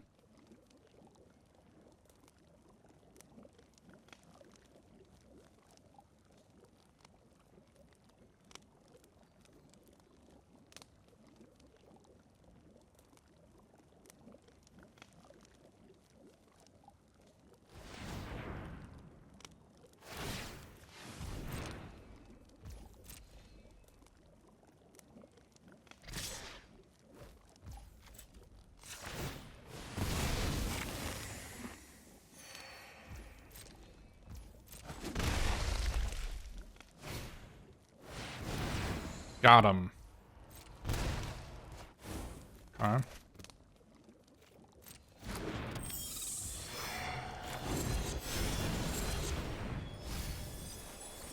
Ooh. The answer to our prayers.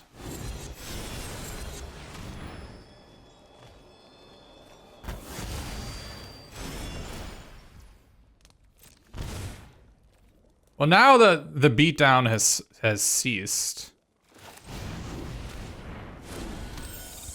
we can take a turn off here.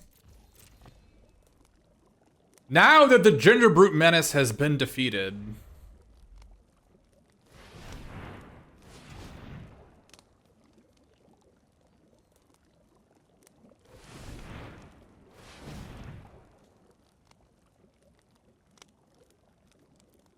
a certain cookie infestation has occurred.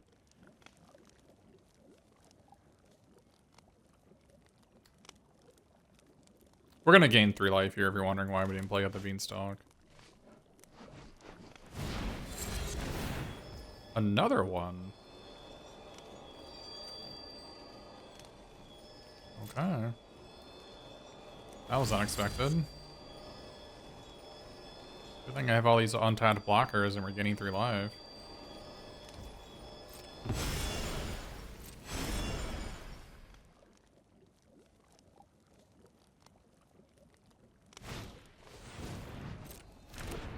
Oh, we're dead.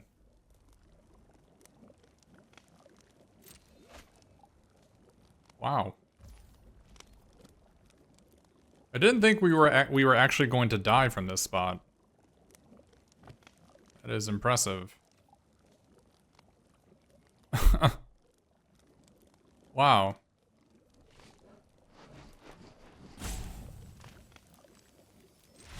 That was sad.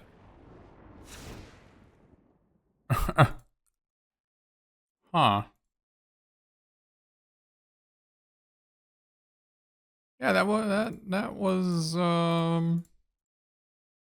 wasn't great. It could have worked out better.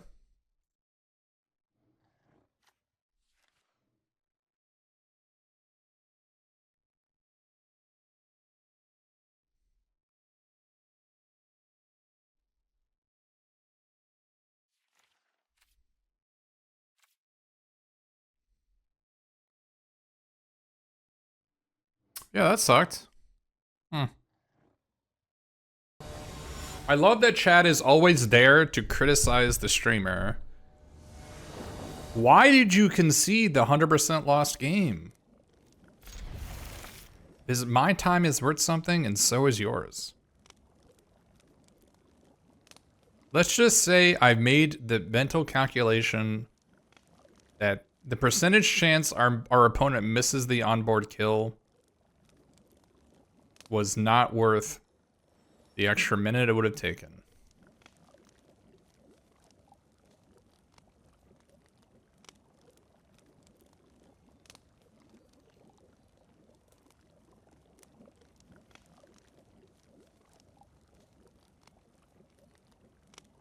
They could have not used the main phase threadbind click, but they knew he had it, so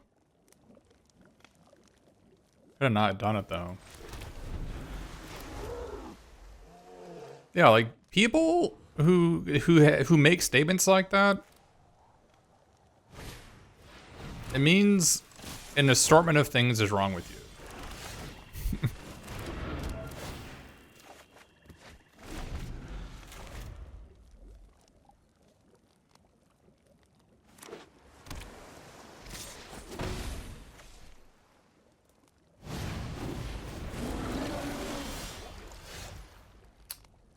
That is not good.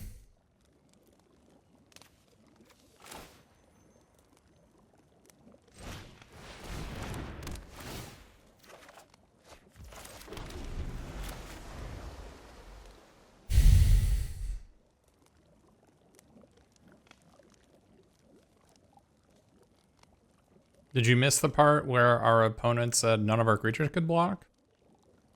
I can see why you might think me conceding was premature if you didn't realize that none of my creatures could block.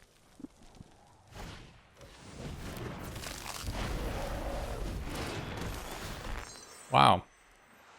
This is aggressive.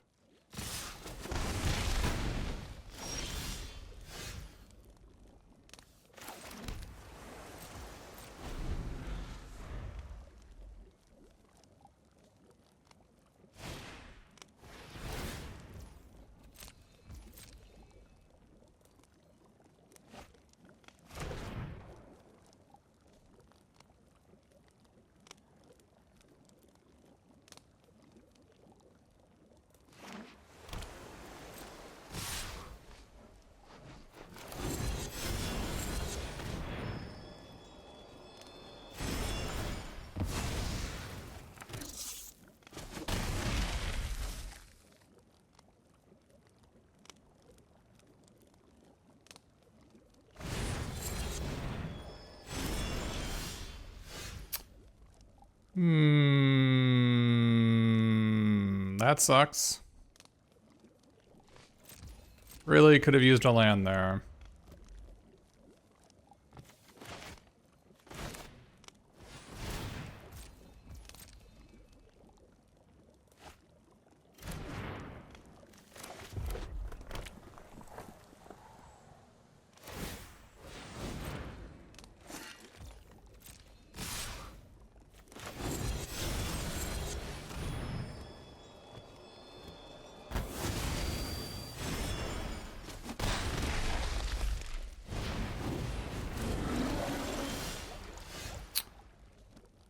Unfortunate.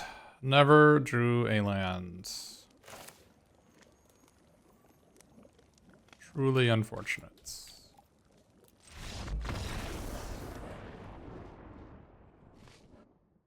Well, I feel like we probably could have won that one. Maybe we should have taken out like our 3 mana draw too. It doesn't. I don't think it mattered what we took our 3 mana draw 2 out for. Maybe we could have put Snare Master Sprite instead of Rowan's Grim Surge, and that would have actually won that game. There's like maybe a 1/1 is just good enough, because they have 1/1 creatures in their deck as well. That was disappointing. I feel like this deck is pretty awesome. So us losing any match is kind of inexcusable.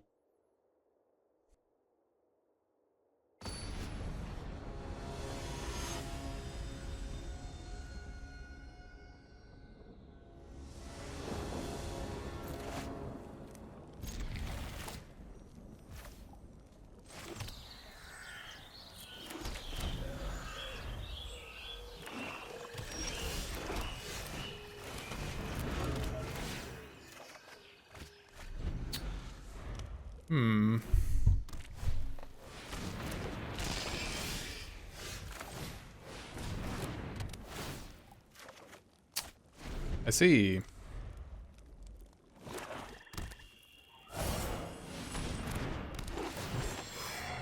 Well, not looking great.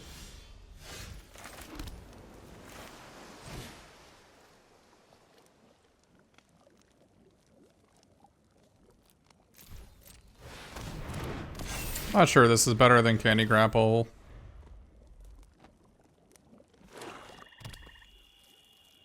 I'm playing Sleight of Hand instead of the 18th land, so...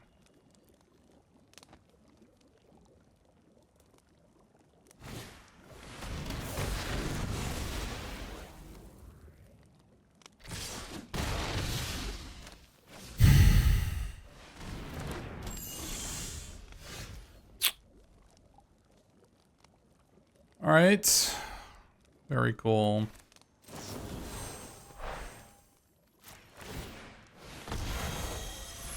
Again, we're playing Sleight of Hand instead of an 18th land. We haven't drawn Sleight of Hand, so it wouldn't have changed the outcome of anything.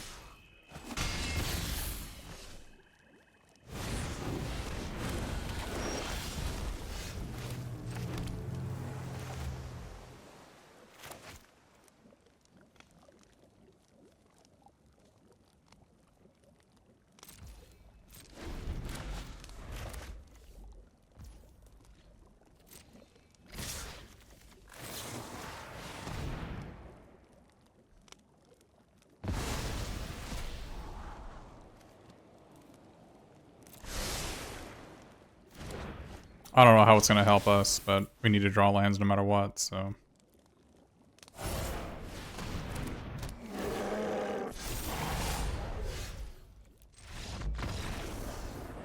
I mean, we... missed a land drop, and that is the end of that.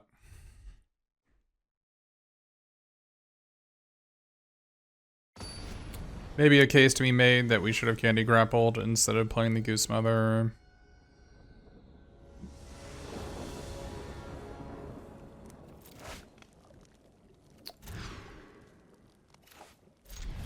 Oh, your card that's been pretty bad. This Obria has been a whole lot of 2/2 no text.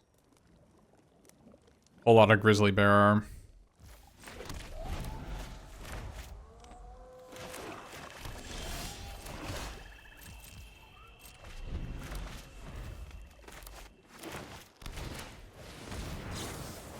Grizzly Bear that can't even block our opponent's 1/3s. Wait, why is this card in our deck? What?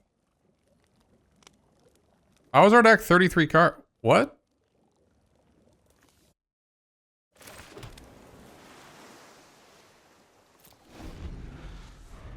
How did this get here?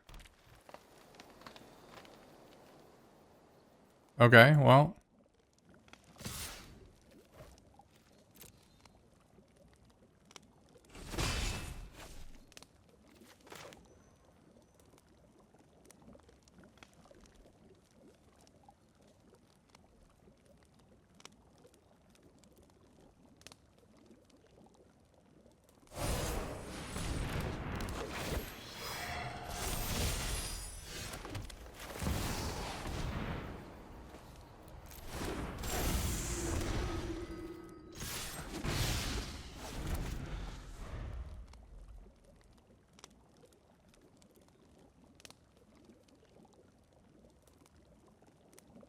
I'll admit, I would rather have drawn a card that I could play.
Talion doesn't work with this, right?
I could block.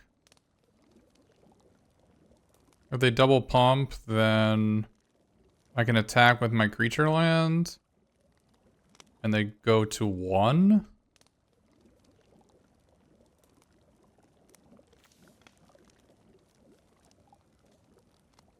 When I have an Obriel out.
Does this thing have trample? Wow, it does.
Bell Horseman?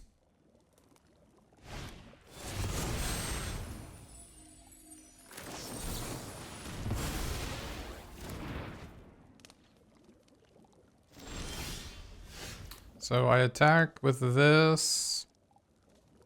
And they have to chump this. And I make this a 4/4. They block this. They go to... They die.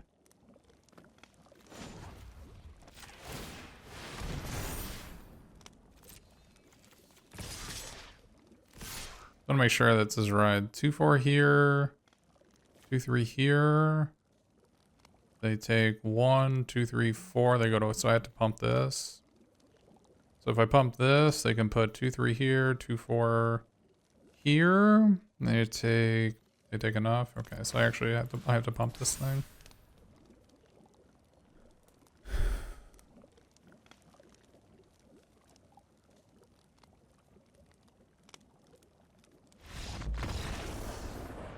Okay, I don't know why Raging Bat on Mouse is in our deck. Okay, just for some reason was in our deck. Okay.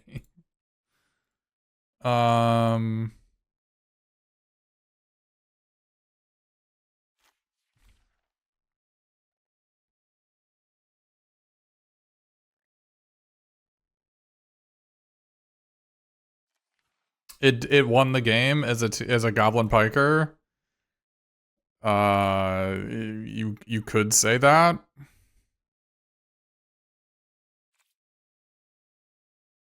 One thing we have learned is that Barrow Naughty is somewhat challenging to deal with. Especially when it has a roll, when it becomes a 2/4 fire breather. That is a difficult problem.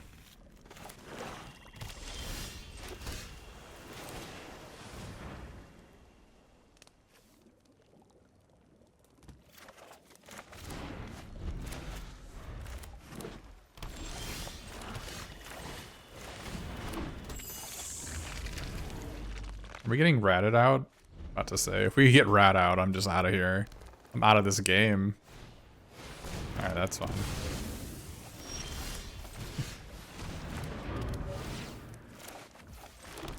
We have quite an extraordinary hand here.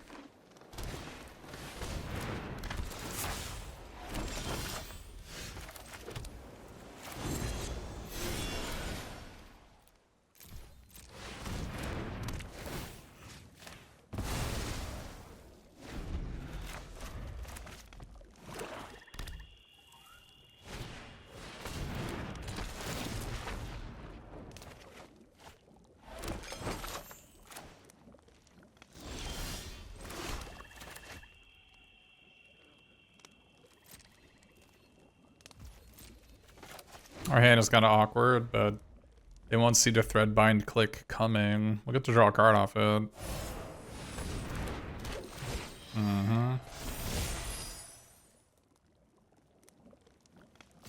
If they can make it hexproof, we're gonna be sad.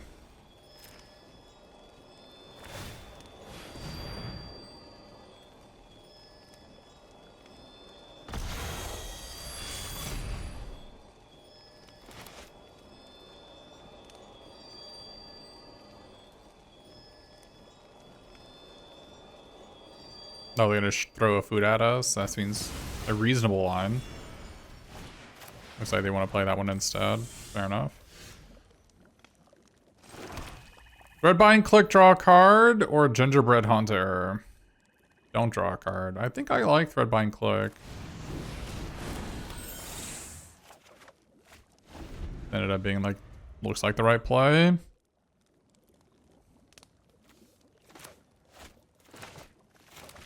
Spellstarter's been pretty awesome. When you have just a little smidgen of fairies in your deck. Threadbind Click's been amazing. And I don't even have that much white in my deck. I got 3 white sources in my deck and it's been amazing, right? I have 2 Prophetic Prisms and an Edge Wall in. It's been pretty great. Back in my day, Phantom Monster was an amazing limited card. Phantom Monster was just 3 and a blue, 3/3 flyer. This is like a relevant creature type and also has Terminate stapled to it. Be a Heartstabber Mosquito if it wants to be.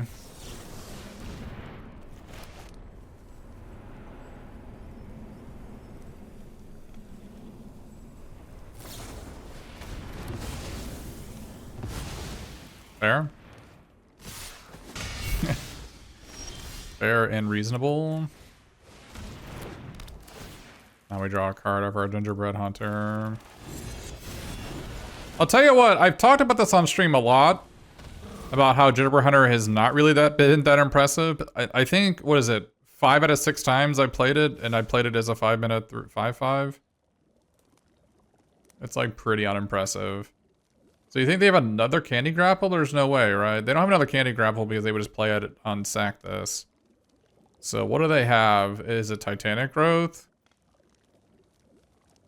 I think I'm okay no matter what they play, so let's just block. Okay. So they have Stingblade Assassin? Okay, that's fine.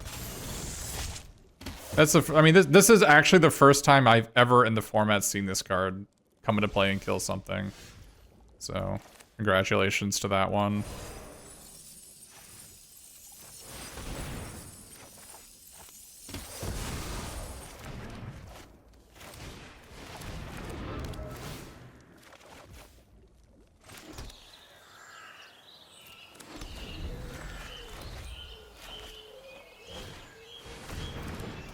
Ooh, that's dangerous.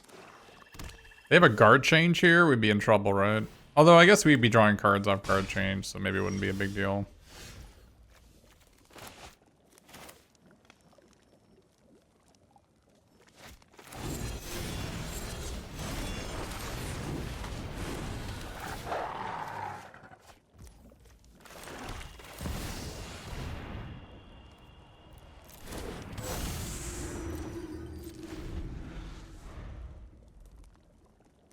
Shouldn't I have chosen red and edge while in case the mouse was back in? Maybe. You're not wrong.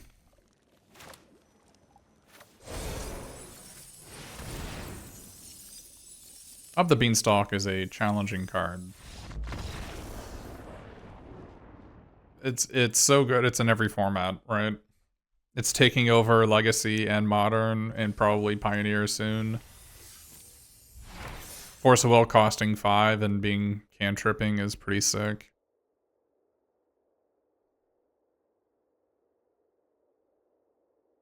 I'm in danger of decking. It hasn't happened yet. It's certainly a reason to not play Picklock Prankster.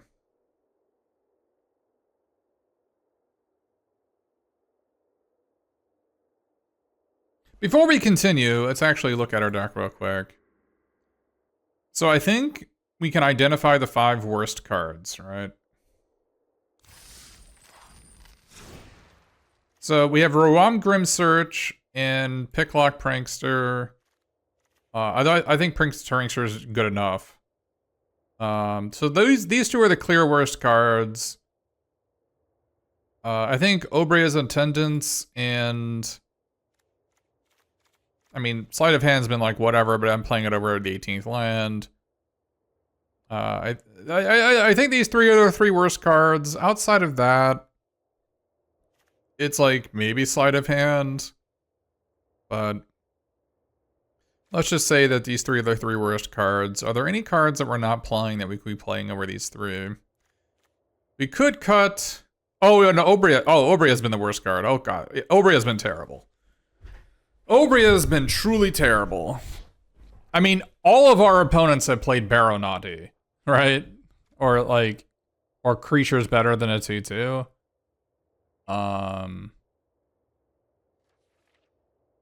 Is there anything we could do better than Obria?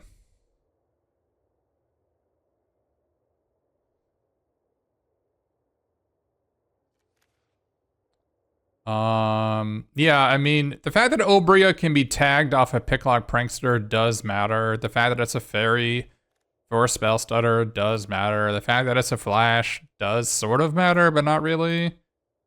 We don't have a lot of instants in our deck to begin with. We're like a tap out deck, right? So, definitely not Collector's Vault. That is not on the list. We could be playing Minstrosity. Although Minstrosity seems kind of low impact. I was thinking more Diminisher Witch. Either Diminisher Witch or Storm-Killed Prowler. You hate Grimsearch? No, Grimsearch is certainly better in a deck that doesn't have as much card draw as this one has. This one has Into the Fate Court and Talion and Goose Mother and Extraordinary Journey and 2 Prophetic Prisms. and up the beanstalk and likeness looter to so like we don't really need this. That can definitely go.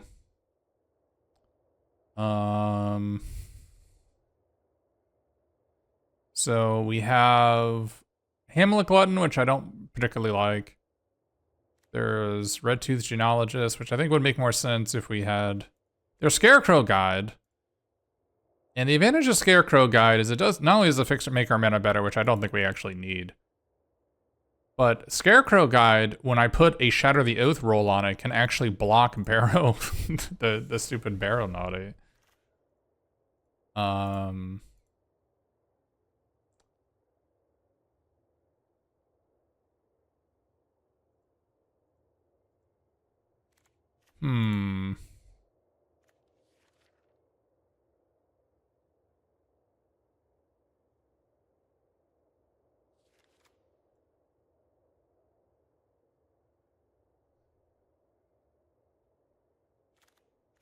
think we're gonna keep it in. We can definitely take the Rowan's Grim Search out, and we can put in. We can put in a Diminisher Witch, maybe. And then, obviously, Obria is our worst card. Maybe instead of Obria, we play Disdainful Stroke. We could do that. Our mana is not good enough to serve our Griffin-Airy. I wouldn't really be that much interested in playing Griffin-Airy to begin with. Card is fine. But not gonna go out of my way to play it, I don't think.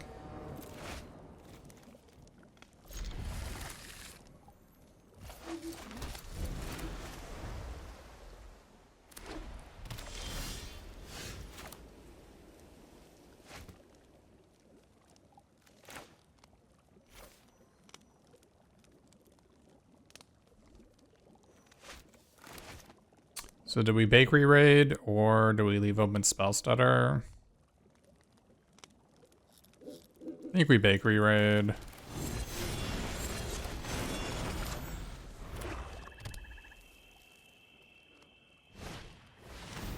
The damned Barrow Naughty is back. Like, what is it, 4 out of our 5 opponents have had Barrow Naughties? Oh no. Oh no, chat.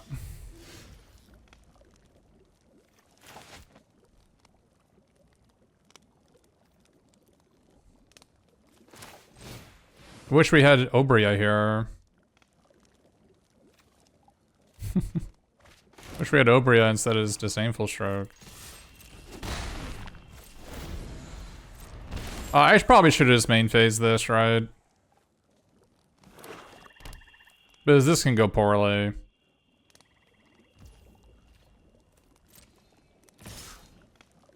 Maybe they play a roll card. It's pretty doubtful, though.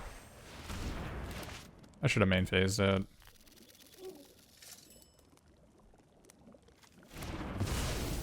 Does Barrow Naughty work? Oh, wow, it does? It does work with Bitter Blossom. That's sick. Well, that's distressing.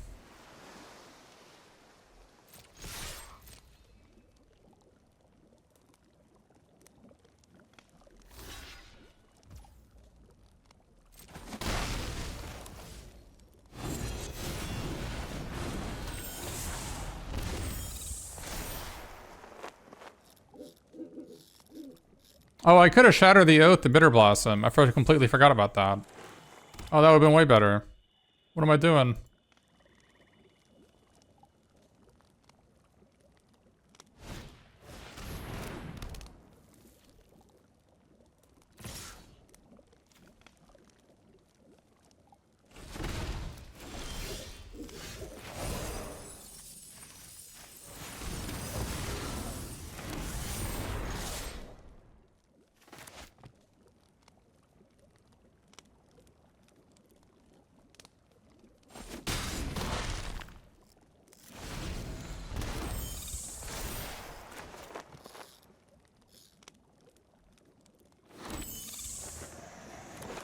I don't think we have any disenchants in our sideboard, do we?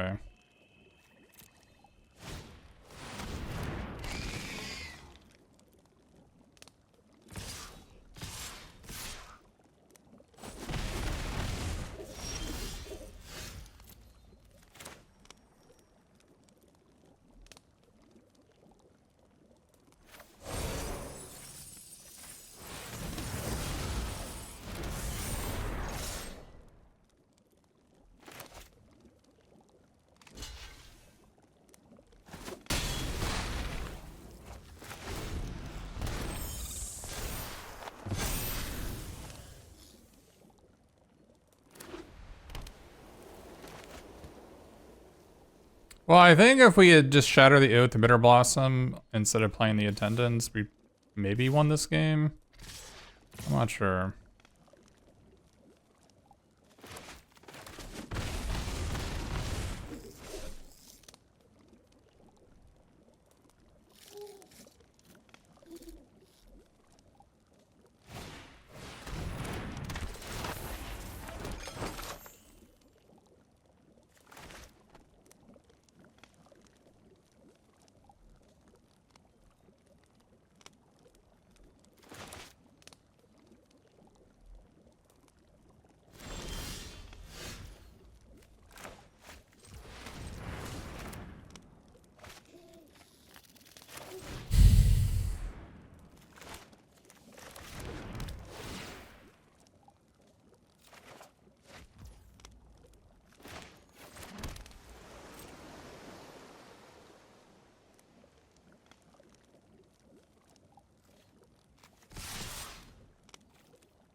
So did we sack our food to save our Hollow Scavenger? We get hit back for 4.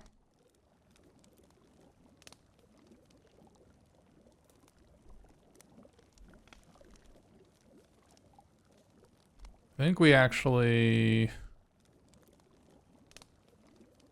I'm not sure we can actually win at this point. Maybe we can draw a Terminate to win. I let it die, they lose 1 from the Wicked roll. They go to 5, they go to 4. Maybe our Attendants lethal. I guess we actually gain a life by saving our guy, but they have to leave another blocker next turn. So, okay.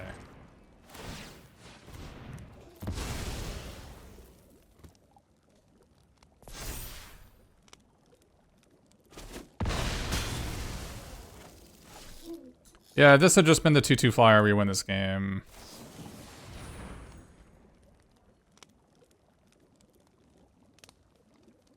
I think that's fine. That's a weird play.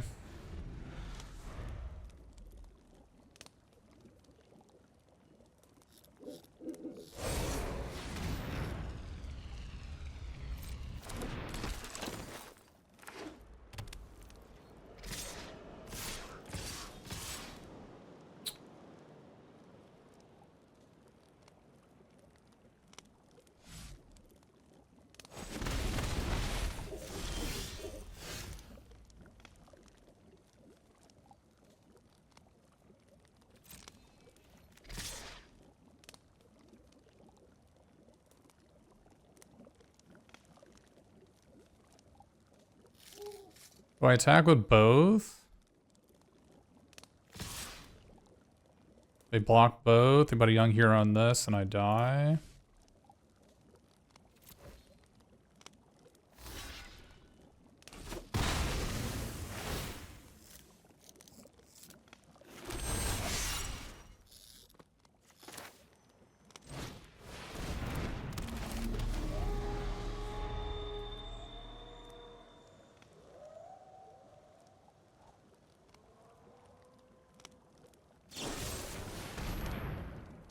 I still die. I mean, I only die if they, you know, play properly. Maybe they don't play properly.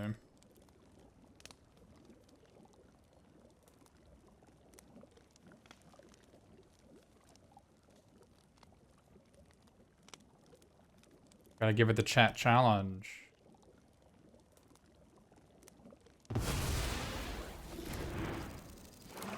Oh, they got me. What do you want me to do, chat? I didn't have an option. I was dead. If this was 2/2 flyer, we win. Well, that was a bad kind of an error in our sideboarding.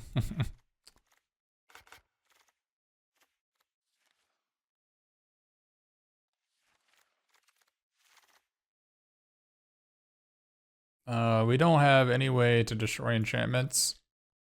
There's Griffin Eyrie to make 2/2 flyers.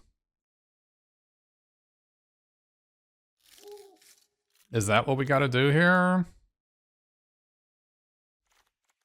I mean, it's better than Diminisher Witch.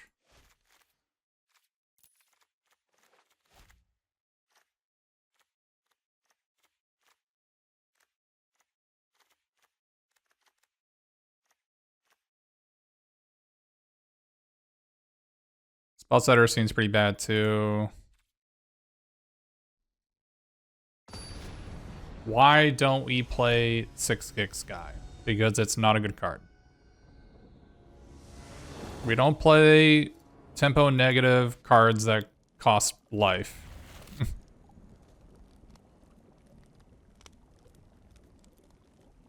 Well, that answers your question. There's a million Terminates in the format. There's a million Terminates, so having your card that costs 5 mana also make you sack a permanent, not really where it's at. Even with Bean Enchantment. Bean Enchantment doesn't need cards to make it good.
Hope they don't have it cooped up here. If they do, I'm gonna be sad. Oh, I'm sad.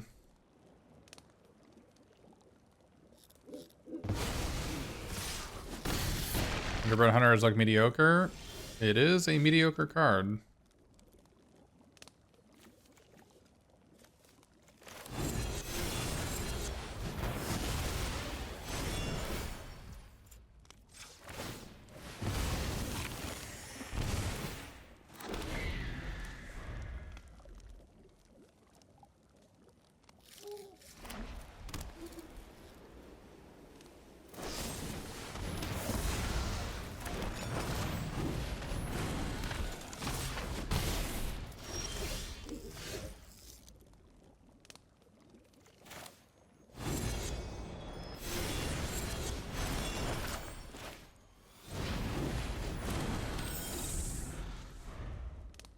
Hey, Sticky Wicket, thanks for the prime. Appreciate it. We just straight up added the plains, right? We didn't take out a land. So we didn't take a swamp out for the plains. We just straight up added the plains.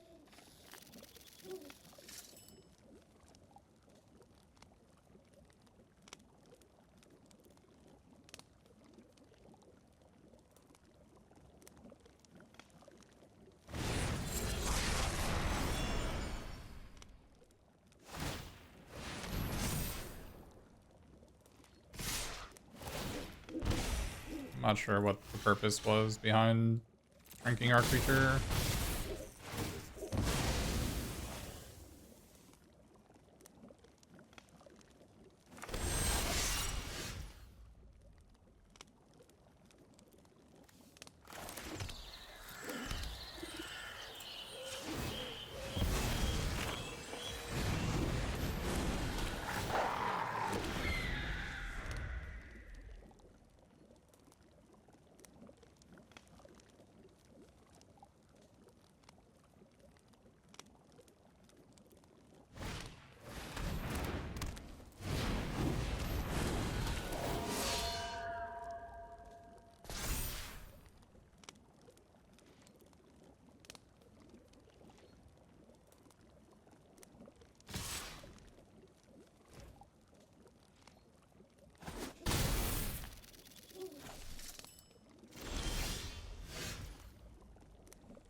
So we're dead here.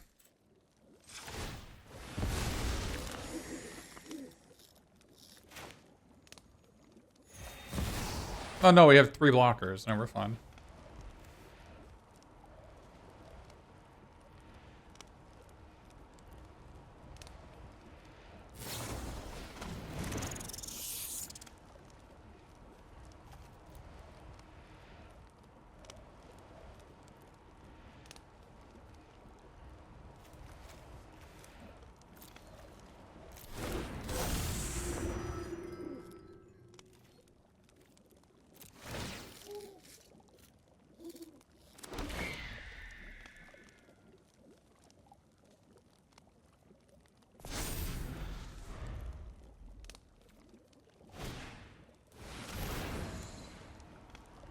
Good choice on 2 of Retalion.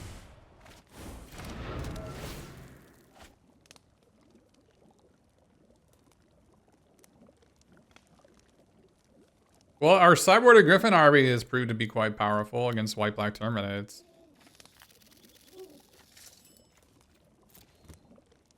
White-black Terminates and Bitter Blossom. Talion on 2, boy.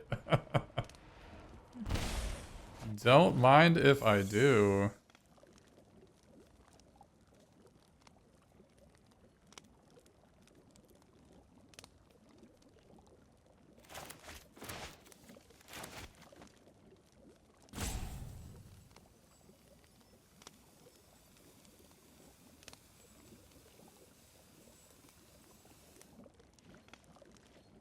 I don't think it's GG. I mean, they just have to regrow this and I'm dead, right? Wouldn't say this is GG.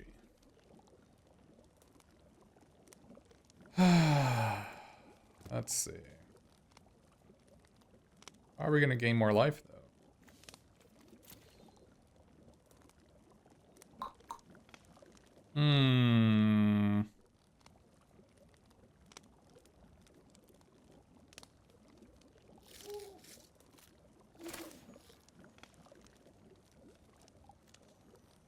So they activate this, swing out, we go to 3.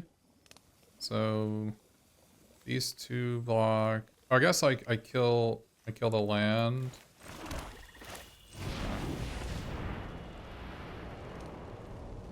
I kill the land. It's a like a 1/4 drains for 2. I have to kill it.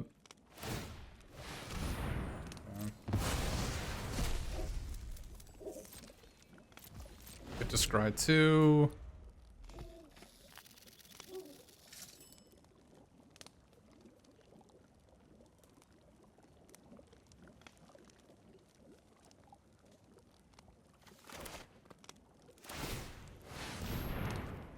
Alright.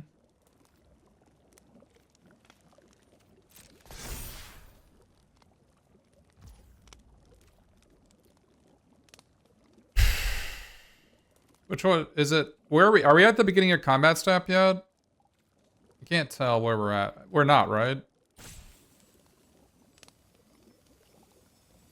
Do I need to stop at combat or big? We're in main phase still? Okay. Okay.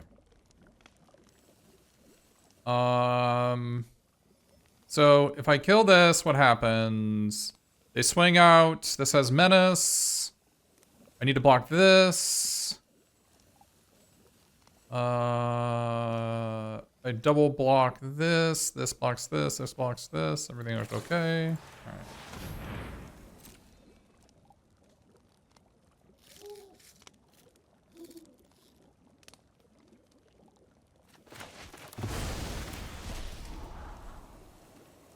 Prism, up the beanstalk.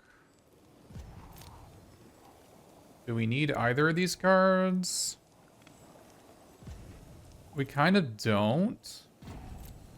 We definitely don't need the prism. I don't think we actually need these. Like, I'm not sure a land would be a better choice, but it's a weird attack.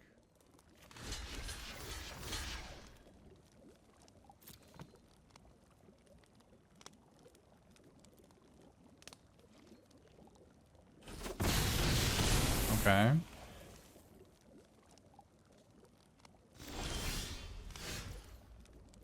Mm-hmm.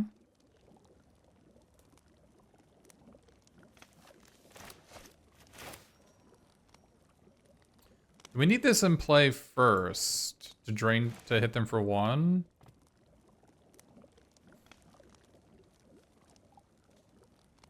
I don't think so.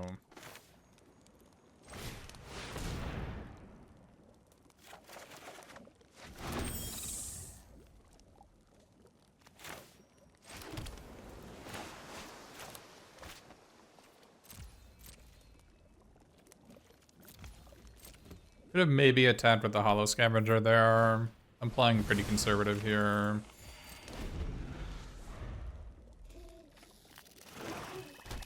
The first, if you're trying to convince somebody, like first of all, well, let me, ooh, another 2-drop for our guy. I've already explained why I think Hamlet Glutton is bad, but I will repeat it for you. It requires you to sacrifice a permanent to play, and there's tons of terminates in the format, making it extremely, like, you're 1 for 2ing yourself to play the card. And it just gets killed for 2 or 3 mana. So I don't like it.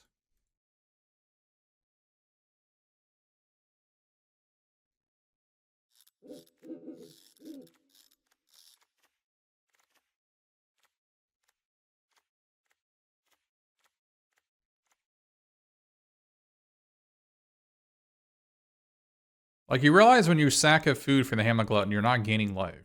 It costs you 3 life to play it, and it gains you 3 life.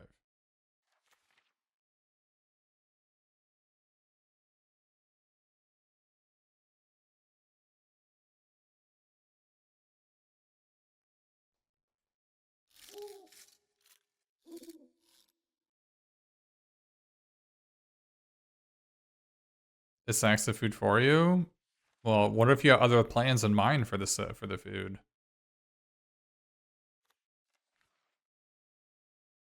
Yeah, the problem with the Glutton is that it's unplayable at 7 mana. Like, actually unplayable.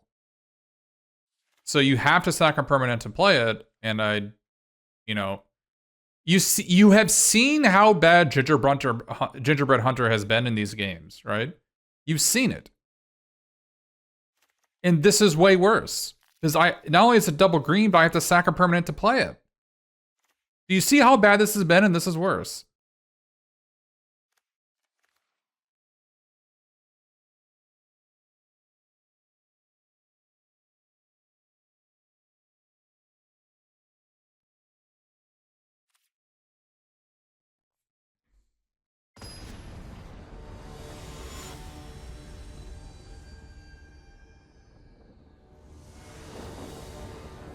I think Hamlet Glutton is better the worse your deck is. Does that make sense?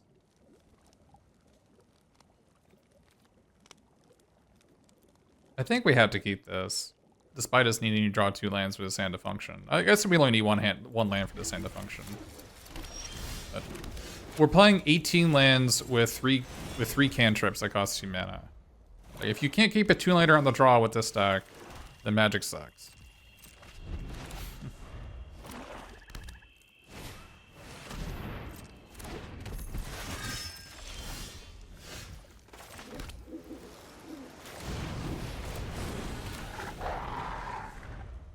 No, I'm not. Again, I have strong opinions. When I raise my voice, it's because I'm showing how much I endorse my opinion. This is not a personal attack on you.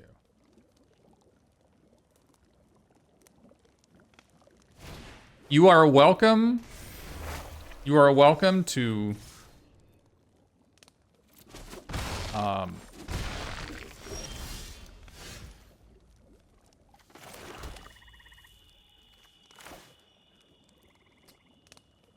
this sucks, bro. I guess we Gingerbread Hunter that and just pass.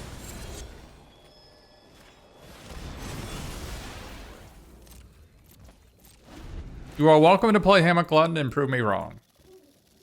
But I I have not been impressed with Hand of Cloud in any deck I played it in.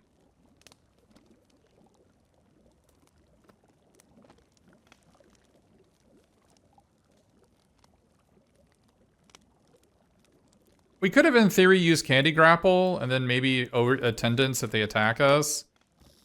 But I think I'd much rather try to get anything done with the Gingerbread Hunter, which is tough to do in a lot of games.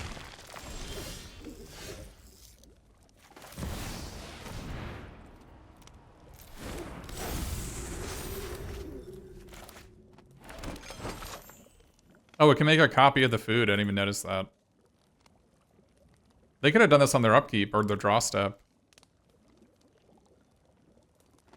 That would have been sick. Then you would have gotten double strike on us.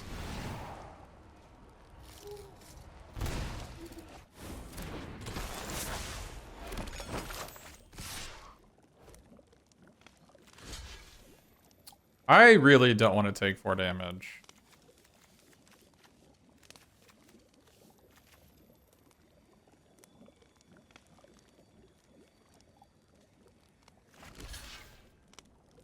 I think they have 4 cards in our hand. Our hand is just all gas. We have 7 cards in our hand, our opponent's 4, and I don't want to take 4 damage.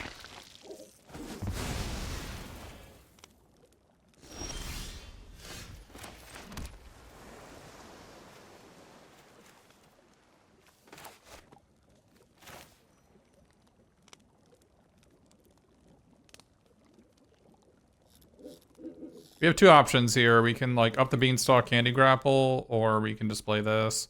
I think playing this is better. This does turn into a 4/3 next turn. The problem is if they have a Shatter the Oath, I'm in deep trouble, right? Because I take 5, I go to 9. I guess I get an extra food out of it, and that takes their whole turn. We can untap, kill it. We go to 8. Yeah, I think just drawing a card and killing their double striker is probably good enough. I think our opponent, if they had to stop on their draw step, they could have done this on their draw step and then had to 3 blind mice copy the food and gotten double strike on their previous turn, and that would have been pretty bad for us. But so they can Shatter the Oath our Gingerbread Hunter, and we take 5. We untap, kill it, go to 8. This seems like a reasonable place to be at. Okay. Looks like they may have nothing.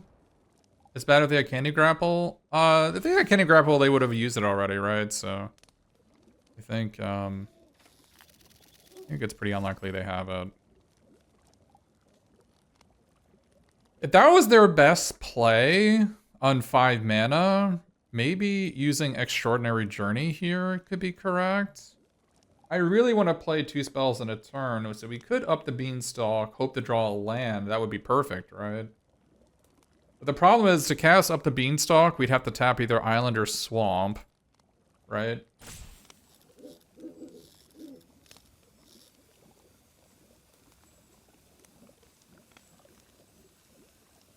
I think we're gonna. I think it's better to actually spend 5 mana here.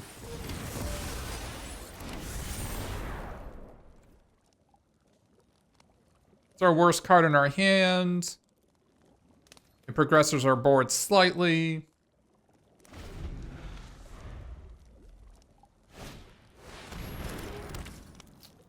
Okay. Not a huge problem. It is a problem, but I don't think it's going to be a huge problem for us to deal with that card.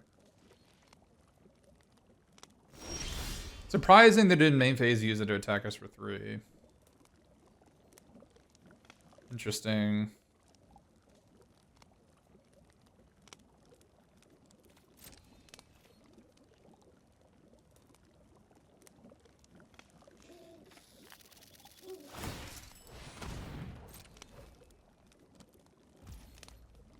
So what's the play here? Do we play Obria's Attendance? Or do we try to do some other shenanigans? We could also play Into the Fey Court and discard, looking for a land, so we can start playing 2 spells a turn for the rest of the game. Like, I'm not hugely opposed to that.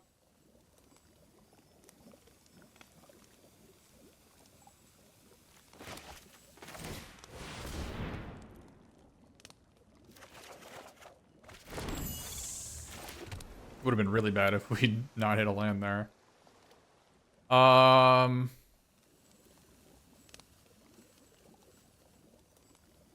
Maybe Extraordinary Journey is our worst card here. Maybe kill the witch. I don't think our opponent's going to be using mana on killing the witch or utilizing the witch. And plus, we have food of our own to eat. And I think we just need to be able to get to 2 spells a turn mana.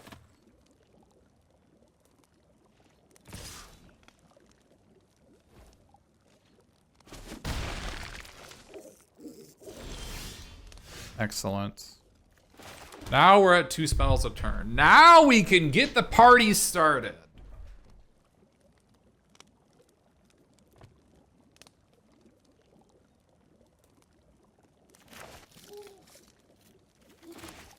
So how do we want to do this party? I think I like up the beanstalk into Shatter the Oath. Although we are dead if they have not dead after all, so this is potentially a bad play.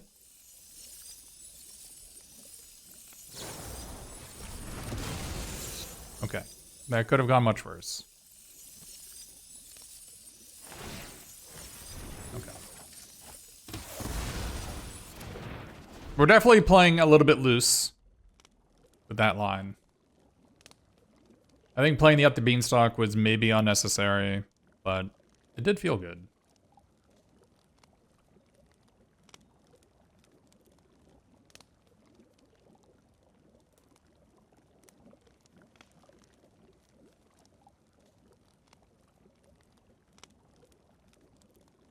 Another problem I have is that we know they have back for seconds in their deck, so maybe I wanted to exile the Sweet Tooth Witch.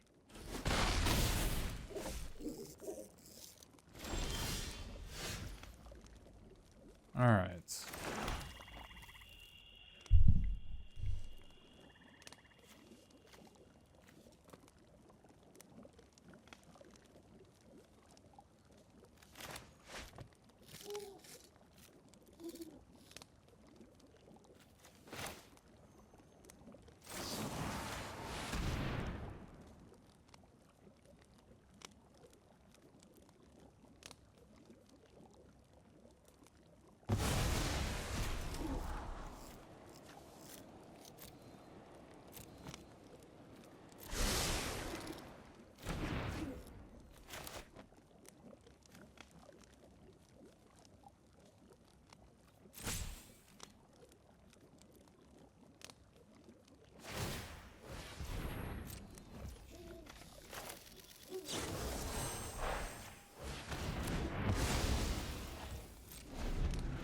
Is there a case to be made to maybe play Picklock Prankster there? Yeah, Obria looking bad as always, yeah. There's definitely a case to be made to just play it. I think what I'm gonna do here is I'm just gonna use Obria's Attendance on this, maybe?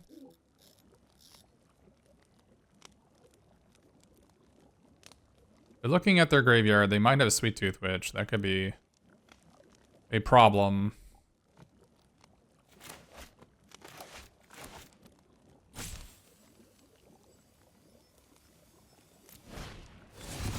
Yep.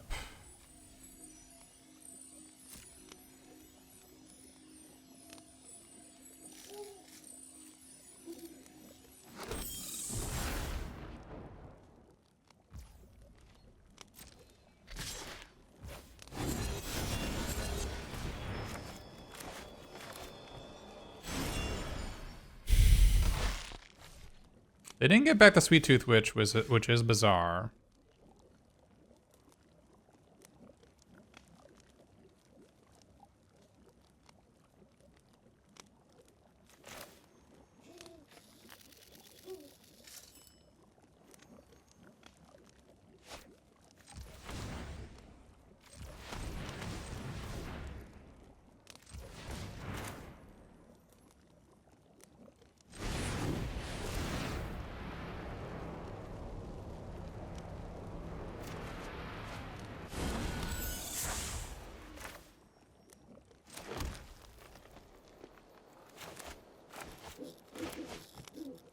This is a really good draw. Unfortunately, we're a mana short.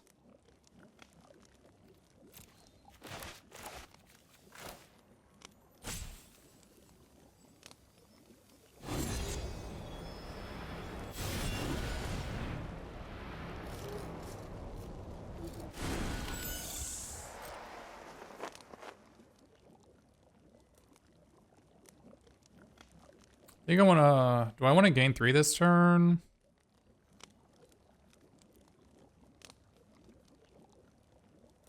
I think gaining 3 is better than using Likeness Looter.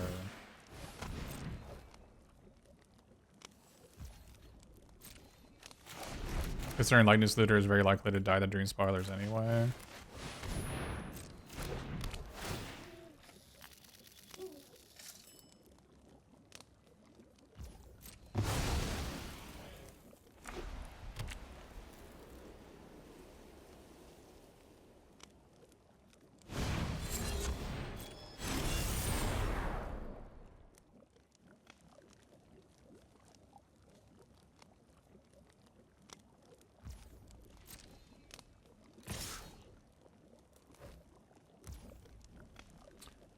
I want to chump block to gain 3 life.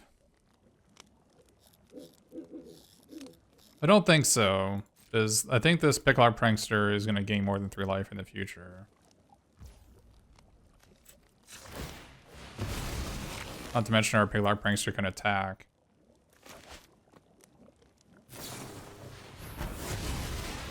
That is fine.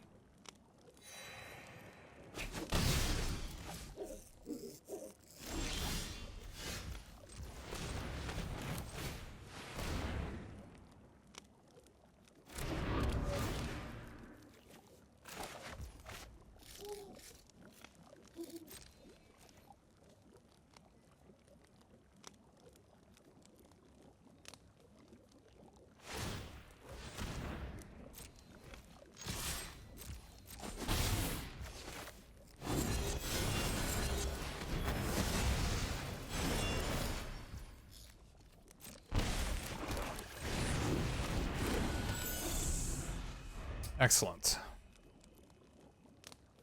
Now we can start drawing the Goose Mother, right?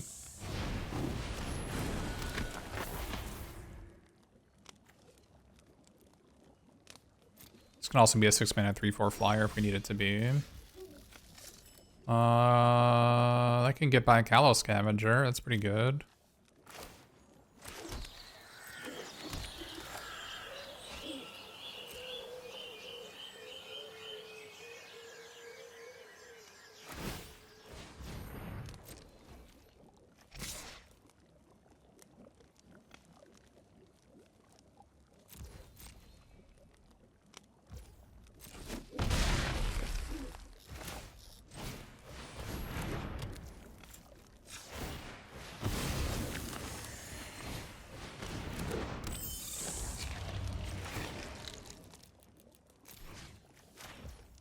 Second time we've done this. Just make a 6-mana 3/4 flyer. It doesn't work. There's no number chosen, but just a 6-mana 3/4 flyer is good enough. Well, we took out the counter spells for Griffin Eyrie. And a Plains.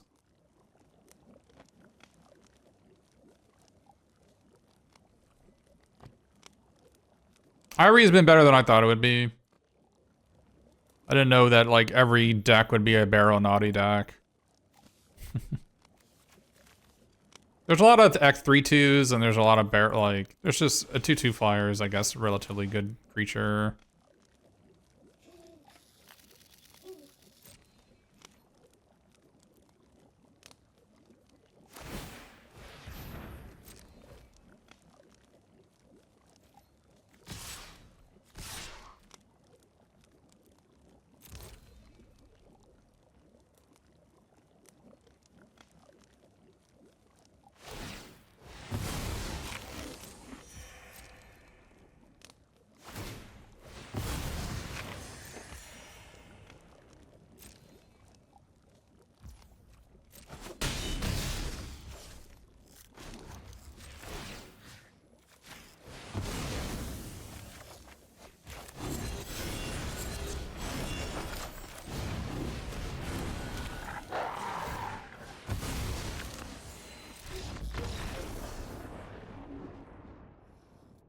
Not bad, not bad.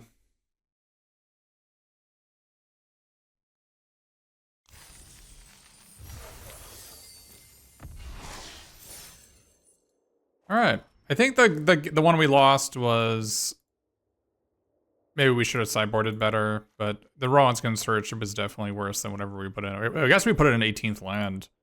So I guess what we did is we took out what we sideboarded into was I think keeping Spell Certain is actually right. I mean, Obria was horrible at all times, right? The Picklock Prankster was like pretty horrendous too. The fact that I can get these, I think, is just too good to pass it up. Oh, Diminisher Witch is bad, right? I think Spell Stutter. We also just need fairies for Spell Stutter. So this was the deck I ended up with. This probably looks right.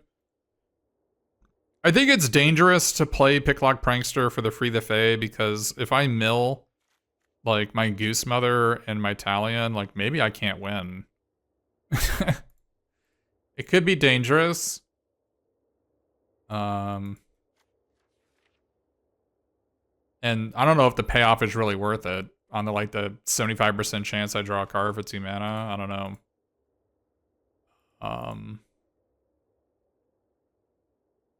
But it is a fairy for Spellstutter, and I think Spellstutter is really good. But it also can find Threadbind Click and Talion, so and into the Fate Court, so it's probably worth it.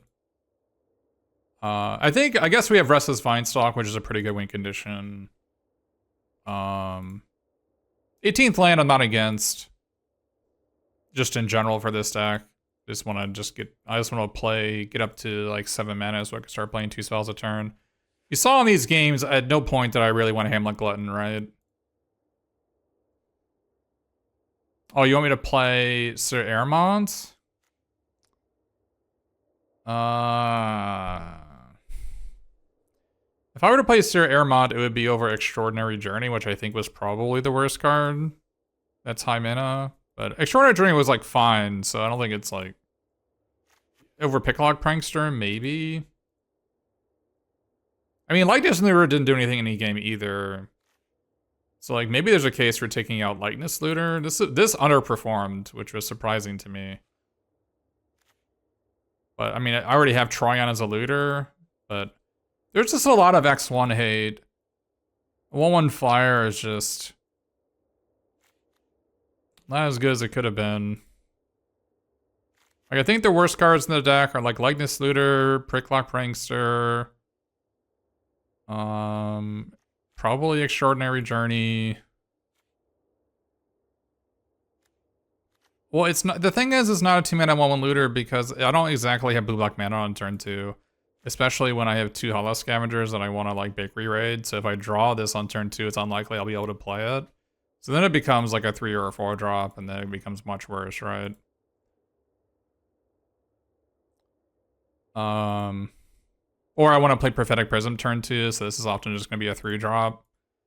Twice I had to play it as a 6 mana 3/4 flyer, which was fine. And it was cool that I had that option, but maybe it's just not good enough. I think a Sleight of Hand is good. I think it goes hand in hand with Picklock Prankster.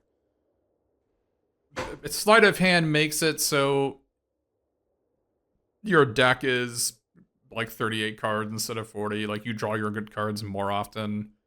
It's almost like Sleight of Hand is almost certainly going to be better than your worst card, right? If I were to take out Sleight of Hand, I'd be putting in like a 3 mana 3/2.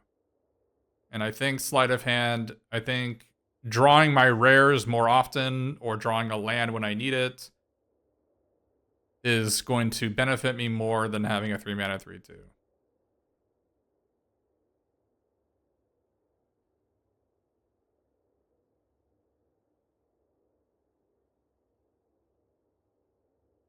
Another option is maybe Stormkill Prowler, but maybe. Oh, it wasn't particularly good, no. I mean, The thing is, it's Johann Stopgap that doesn't actually draw a card. Unless your opponent wants you to, right? So I thought I didn't like Goblin Pike Vision Sealed. I don't have a Goblin Pike in my deck. Why are you bringing that up?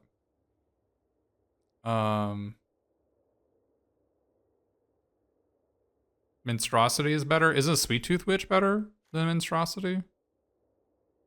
Like you get one more, it costs one more, but you get an extra point of toughness, plus you get the ability to chuck food at them.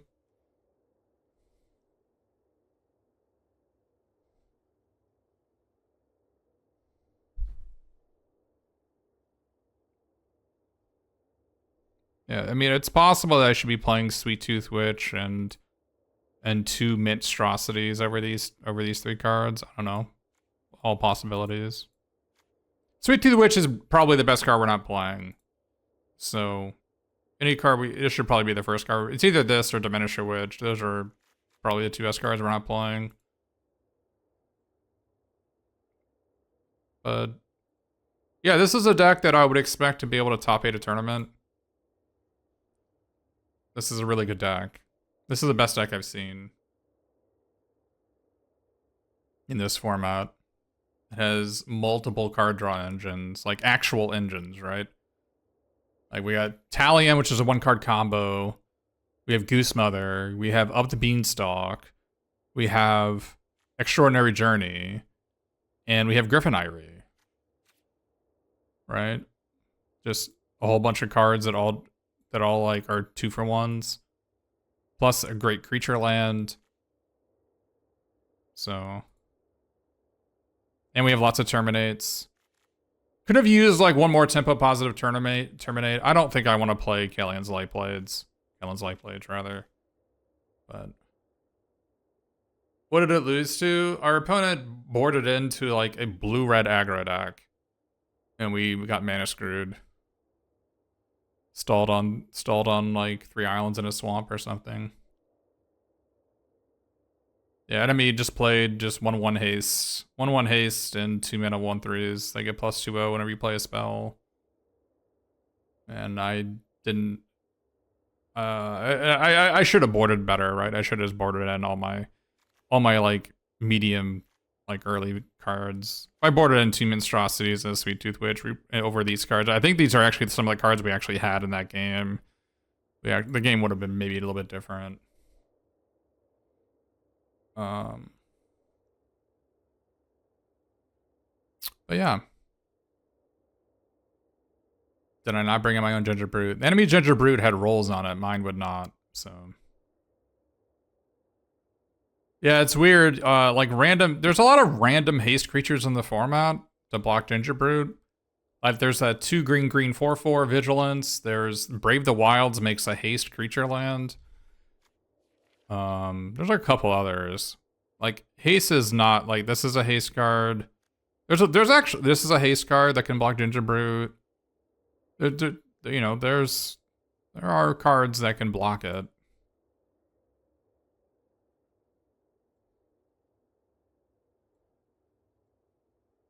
But yeah, thanks everybody for watching, and don't forget to follow me on Twitch or Twitter, or subscribe to me on YouTube, or even Twitch. This is Michael Jacob at twitch.tv/darkest_mage, and thanks everybody for watching.